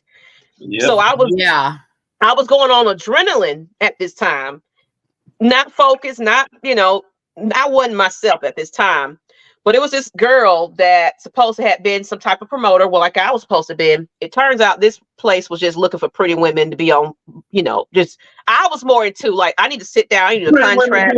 We need to negotiate booths and all that. So it was this one girl, you could tell she's a prostitute.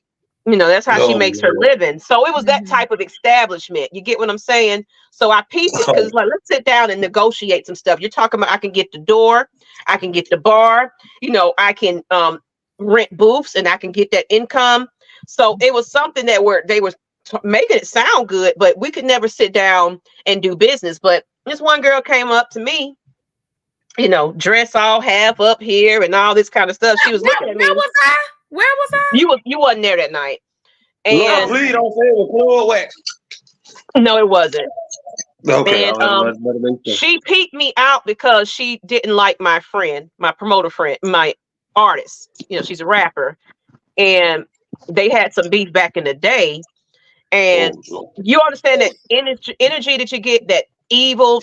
It was just something dark about this girl, and she found me on social media some type of way, and followed me, and didn't like my friend, and they brought that energy into the spot.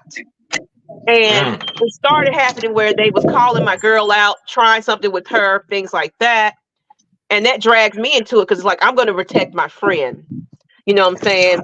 You're not going to come here and start this issue because you have some old time beef. This is beef years ago over some man. But the fact that I was drinking that night, smoking, having a good time, you ruined my evening because I'm over here trying to protect my friend. And the things you were saying was like a threat. So y'all, I went into a blackout. I didn't know what was going on, but I blacked out, and I was thinking things that shouldn't have been thought at that moment. I was like, somebody gonna have to pull me out of jail at this moment. And it don't take that. I don't get like that, but I got like that. I allowed somebody to get me to that place.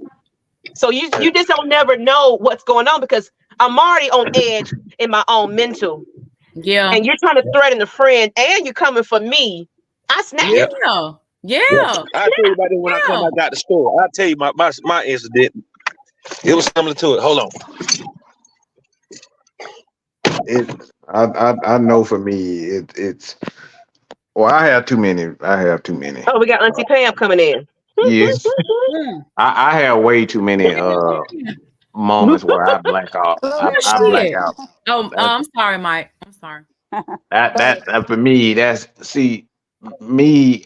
That's kind of why I don't like hanging around a lot of people because I've always had an issue not blacking out. Like just the slightest thing could take you on the edge. Yeah, and I remember this one time. Well, it's been multiple times. I've been on phone with Maggie, and next thing you know, I'm damn near, I'm getting into a fight with somebody, whether that's family or somebody at a random spot. I've been on phones quite a few times where it's like, Mike, it ain't worth it, man. It ain't worth it. Like he's come a long way, I can say that. Yeah, and just knowing, like you just got to know yourself. Like that's one of the main reasons why I like I said, I like going out, I like hanging with my people, but I know for me, it's like you got to know your triggers, and that's for me. I know my trigger is motherfuckers with smart mouths and just people just. I just don't do mouth. I don't do people mouth too much. Like that be the thing. People just rude and just like I don't do rudeness. And I remember this one time. I don't like I said. I got a phone. I kept getting random phone calls, and that's why I say it's like you gotta watch. Even people on social media. Like I kept getting a series of random phone calls from people. And one person. Like I said, it was just the wrong day with that. They called me and I literally blacked the fuck out. And I do remember. I think what I do remember for that said Kiel told me that I threatened to kill that person. And when I came to, I had to actually walk to the policing just to see if I was within my rights for protecting myself. But like these are the things that you just like when you on social media, man, it's like you gotta protect your family. And this is why Maggie and I have a consulting agency also, is because we're trying to teach people how to stay. A lot of people think it's weak just not to respond. You gotta respond to everything everybody says. It's not weak, man. Like you gotta really protect people. You become a target.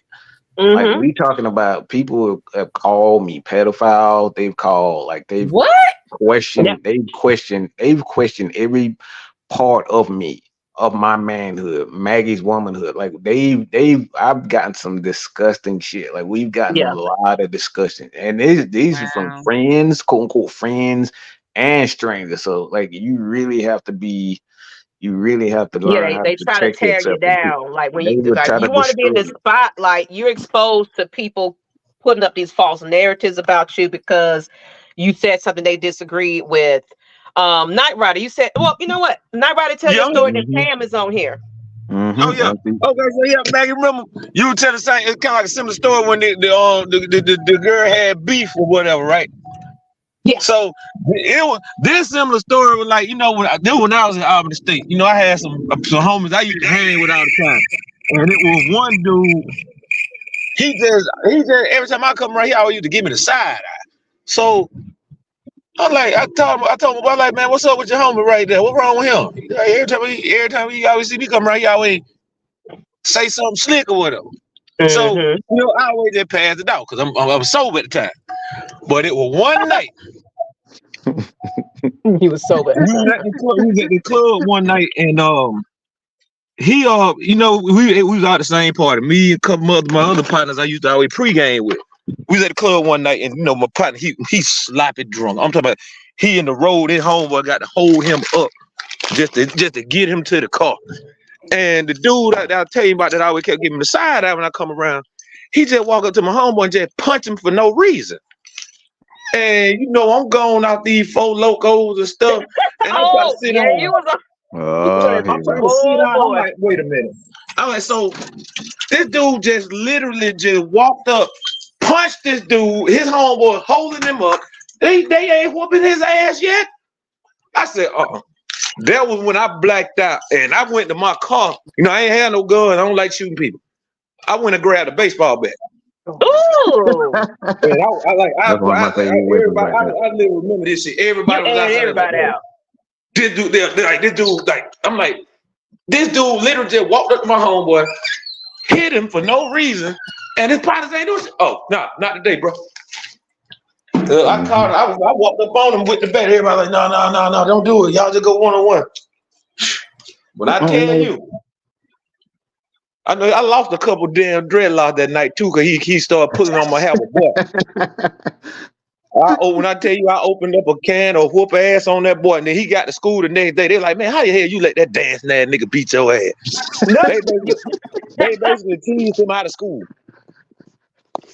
I mean, and you just don't know, man. You just don't know who you coming across. You don't know what their mental is. But let's go ahead and get to Miss Pam. You've been patiently waiting. I see that you've snuck in here. You got something to say about all this topic tonight. Oh yeah.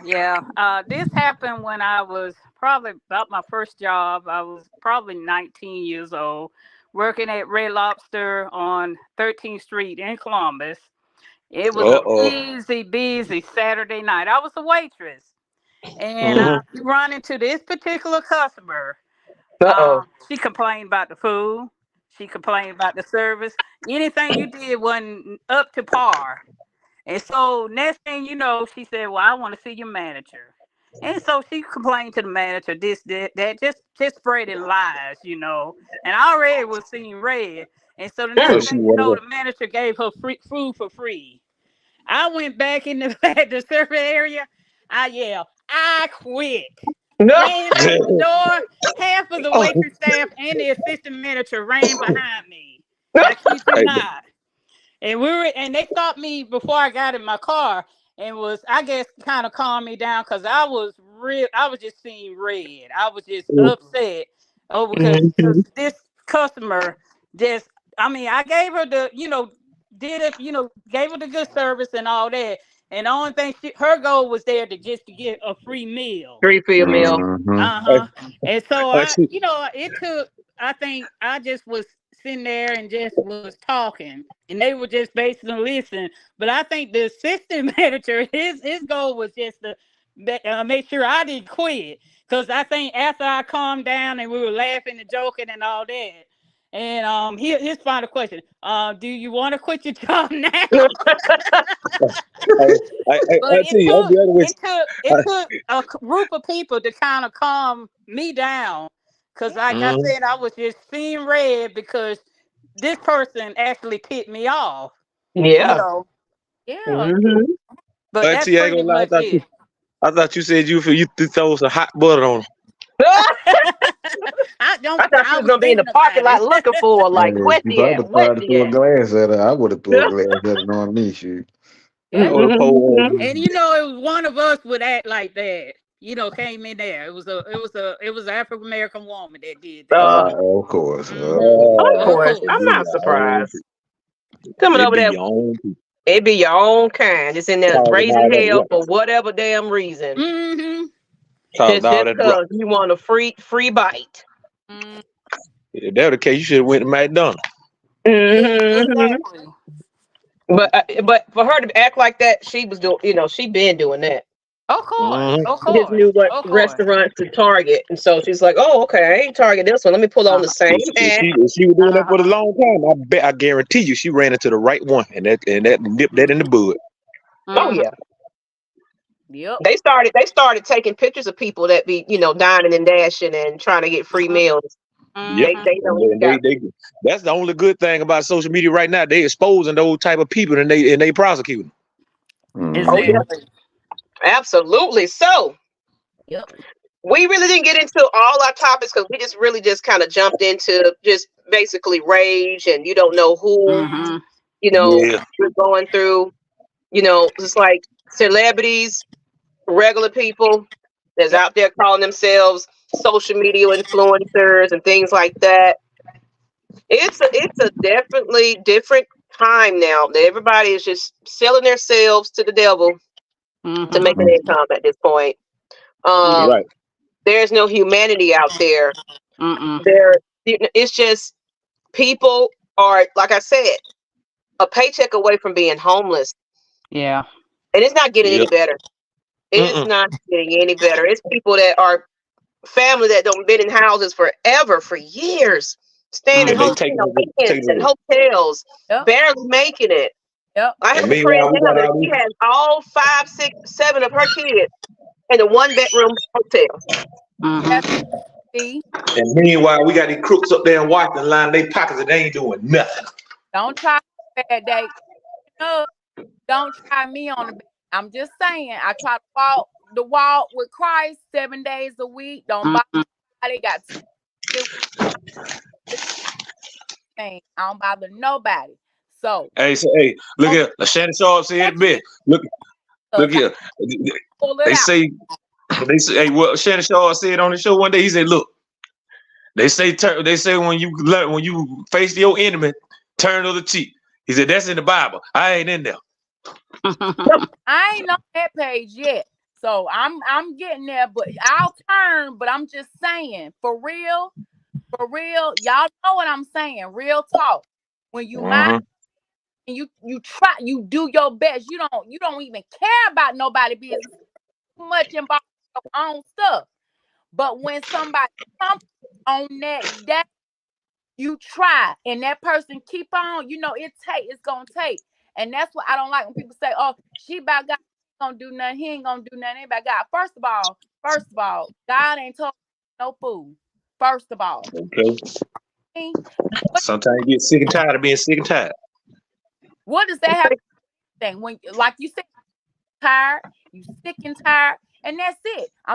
You gonna have to learn. Some people have to learn the hard way, and unfortunately, you seem to fall in that category. So, but what's not gonna happen is I'm not going to jail for you or anything like that. I'm gonna know how to do it. Mm-hmm. Gonna catch the message, and that's all. That's the end all, be all. Well, All right. On that I note, don't do that. people, let's go ahead and close it on now. We've been on here for 2 hours. This just been it ended up being an open discussion.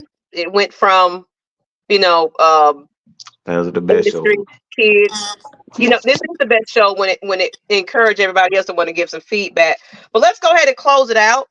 I'm gonna start with everybody that came on the show. That me and Kai will say our last minute thoughts. But let's start it out with Mike. Let's say your last minute thoughts and everything on this, and let us everybody know where to find you and what's coming up next for you. Well, we're actually putting together a show so we can be on the Maggie T production side of the game. So you're gonna start seeing some real talk from us. Um, because like for me, a lot of people don't know. It's like I love. I'm a fucking nerd. Okay? I'm a nerd. I love numbers. I love to read. Yes, sir. And Kev and I got some things. Kev Warren and I, we got some things that we want to kind of share people another side of us. But one thing I'll say in closing is this: is that don't let anybody tell you that your confidence in believing in yourself is the work of the devil. I don't Mhm. give a fuck. Like my thing, I've been getting a Right, lot of matching shit. Like the they people really be mad at us because we're confident and we believe in ourselves. Look, I Right. tell motherfuckers like this. My ego was look. God gave me this ego. God hmm gave it to me. Let me get the God Discord. gave me an ego. I believe in myself. Like at the hmm end of the day, man, don't let nobody tell you that you believing in yourself and your confidence, having confidence and being strong. Um, that's a problem. Like if you can't handle how I am, well, we don't need to be friends. We don't need to be nothing. You can go to the left. So continue to believe in yourself. You are great. Like I always say. That's all I gotta say about that. All right, I'm trying to get the Discord link in the chat, so give me a moment. But go ahead, Night Rider. Close it on Hey, out. Close it on out. let me tell you something. You don't know what people done been through. So your best bet, you always respect people. You ain't gotta like them, you ain't gotta love them. You always respect them. Because like I said, you don't know what people been through. And on that note, y'all can find me on all platforms, Twitter, Threads, IG at Nyght Rider 229, all Y's, no I, Snapchat at Nyght Rider FDU. And in case you didn't know, your boy been nominated again for your ATL Raps Awards Producer of the Year. Y'all make sure y'all go over there and vote. Man, we trying to bring the hardware home again this year. Y'all vote Nyght Rider Producer of the Year and also Podcast of the Year, Good Shape University. I don't know if y'all caught the show last night. You know, Oh we yeah. had some dope artists come through, had some dope music and all that. Everybody send your music in. We review it right there on online. So y'all make sure y'all check that out, man. Follow us on Good Shape University. All right. Pam, Yes. what's your last minute thoughts? Last minute thought. If you know someone that's needed help, go to your local pastor. Go to somebody that could actually where you could sit down and talk with. I think the pastor would probably be a good place to go. Because their doors always open. Mm. And where you can find me on, of course, I'm on Facebook, Twitter, and all pretty much majority of the social media, but also on the ladies podcast, the Lady Bird A to Lady Z Bird. with yours truly. And so it's women. It's basically women love sports. That's basically it. That's Mm-hmm. what it is. Yeah. Uh-huh. The Discord is in the chat, people. I Yeah. finally got it up there. Thank you, thank you. I gotta go Uh, download Discord. so Mac, you y'all might have find texted Yes. me. me, find Miss Kai. I mean, we got so many women on that. Whitney, you just seen her. Mm-hmm. Miss Pam. We actually got a new lady to the house, but y'all haven't met her, so I'm not gonna say her name yet. Kiera or Miss Lyric's Yeah. mom. Um, Uh-oh. yeah. So we got another lady in the house of Asia. She's Oh part of yeah. the crew, but it's one more lady that we're going to Mhm. introduce, and we're still adding, we're still recruiting. Mhm. So we appreciate Pam just coming in and chiming in with us on this because this is a different side. Yes, Sometimes we don't want to just talk about football. That's the definitely. Discord in the chat. People join Champagne Confessions. Mhm. Coach Unchained, damn, you missed it all, didn't you? Oh, oh Lord, I know coach. we're kind of at the same time as Time. Ty. So it's just hard to find a time that doesn't interfere with AFN. AFN is just We 24/7 here, all we the time. here, Yeah. bro. So We just, Eat and your this heart was out, working for us. ESPN.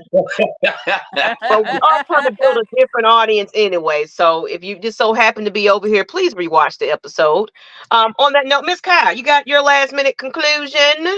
Yeah, back to the child exploitation, and whether they're in entertainment, sports, Mhm.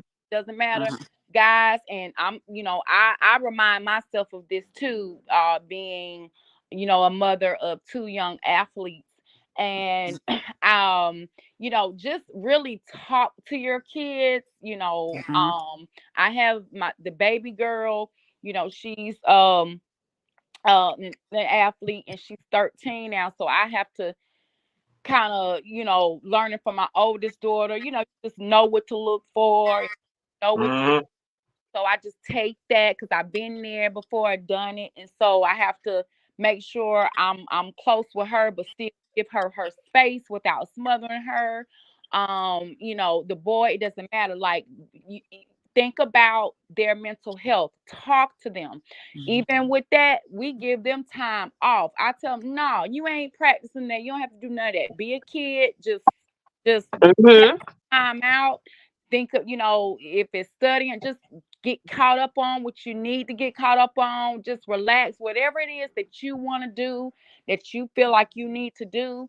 And then, talk to them. Sometimes we'll sit, like we'll call family meetings just to check in, because we're so busy, y'all, ripping and Mhm. running and everything. And so Mhm. I'm usually the one now put a fork in it and say, tonight we're having a family meeting. I don't give a damn if it's 15, 20 minutes. And it doesn't have to be nothing fancy, y'all. We'll have the kids come in our room just to sit for a second. Sit down for a second. Let's talk. We got a lot of stuff going on coming up. Just talk to them. See what's on their brains. See what they're thinking. Get involved with their friends. Have them to where they're comfortable, to where they can open up to you. Again, it doesn't matter if they're entertainment, even if they're not. Just period. You know what I mean? Because Mhm. the entertainment industry, being Cut throat. a professional athlete, all that fame, all that stuff. Speaking of athlete, it's happening there too. Yeah, It's yeah, like the Olympic yeah, stars that things are Oh being yeah. exposed to. Oh man, yeah. yeah. The You Olympic gotta gymnastics educate story. your That was kids crazy. in the athletic industry. You Yeah. do. Yeah, you gotta be careful. So y'all keep talking to your kids, and then encourage them too, because not all, don't be naive to where you say, "Oh, my kid will tell me everything." Maybe not. I won't say, but don't go and think that. But at least you can have them to be comfortable, to where if they're not, particularly comfortable with talking to you or letting you know about this particular thing, then encourage them to find somebody that they trust and who they can talk to. You know what I mean? And someone that they can just get that advice from, and then just somebody to where they're just safe. You know what I mean? As long as they're safe, and they can communicate, and they can, because they're look, y'all, they're growing up in a world to where we as adults can barely handle some of the shit that's going on. Okay, so Okay. you Yeah. gotta think, and we're grown. So you have to think of, put yourself, you've been their ages before. You've been 12, you've been 13, you've been 16, whatever the age may be. Get in tune with your children.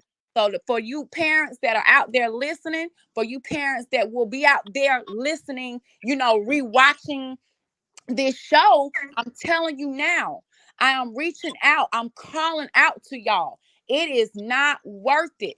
These children need their parent. You're managing your kids. Okay, you're managing them. Draw the line somewhere. Or Mhm. figure out, if, because me, I tell people, I will not be a momager. I can't. I want and this is just me. I would want my child to just have me as a mom. I can guide and make sure that, okay, whoever's on their team doing what for them. But my role, I personally would want to stay as their mom. And I Yep. will hire or do whatever, put the right people around them, because Mhm. they're going to need to be able to just come to me or their father and just come to their mom or their father. But that's just me, because I don't think I would know how to draw that line like that. That's just me. So just think about these things, guys. You know what I mean? They need us. Yeah. That's right. So we're gonna get into the last minute right here. I just put this up here right here. My mental space, Champagne Confessions. Once you join the Discord, we will also give you the link to the My Mental Space Discord. What My Mental Space Incorporated is, and something that we're getting ready to do soon, is we're getting ready to have focus groups. And I actually getting ready. I just talked to Kai about it. It's an adult focus group that I'm actually about to create, where we're going to do monthly mental health virtual sessions. Now this is in the LGBTQ plus whatever community. So it's pretty much a group of lesbians that want to talk about their mental health and things like that. So my mental space is we're gonna touch everybody's avenue. We don't care what kind of walk of life you are. If everybody has mental health issues, and with me actually, getting my certification as a mental and behavioral health coach, this is going to help me and Kai get out there and reach people that just need an avenue to talk and speak and, get through them some things, not, that's outside of a therapist. So sometimes people just don't want to just go to a therapist because a lot of people don't want to accept that something may be wrong. So they'll feel more comfortable, like Pam said, going to your church, going to your clergy, going to a mental health, a life coach, or whatever makes you comfortable.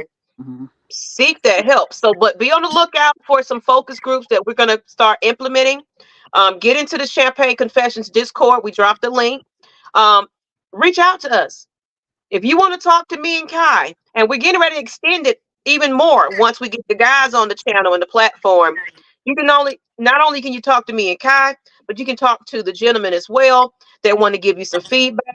We're going to expand this eventually, where don't feel ashamed. We are just here to listen to you. Everything that we talk about is confidential, so it'll be private chat rooms. Once you message us, we will create a private chat room where we can speak to you. It can either be me and Kai together, but talk to us. But allow us time to get back to you. So don't get discouraged. If you message us, just give us time. You know what I'm saying? But we're going to definitely get back to you. But spill it out. Spill it out. Because we will read it and we will reply. So that's what we're going to be doing soon. So My Mental Space, find us on all social media platforms. We do got the Discord. Please cash out My Mental Space. All proceeds goes towards these focus groups, making sure the ladies and gentlemen have snacks and things like that, notebooks, journals, the tools we need to make sure we reach somebody. So make sure you continue to donate to My Mental Space. Also, Champagne Confessions. If you can't remember My Mental Space, you got $ Champagne Confessions on Cash App. But that's all I got. We went a little longer, but I expected that on the topic like this. It's just kind of, so on that note, people, we're not going to hold you any longer. Everybody got to go home and eat and, all that good stuff. So have your drink, unwind. People got to go to work in the morning. But on that note, people, see y'all. Love y'all. Thank you, Pam. Thank you, Nyght, Ryder. Thank you, Mike. Y'all so welcome. Anytime. Y'all come back. Y'all come back now, you hear? All righty, daddy. So Regina,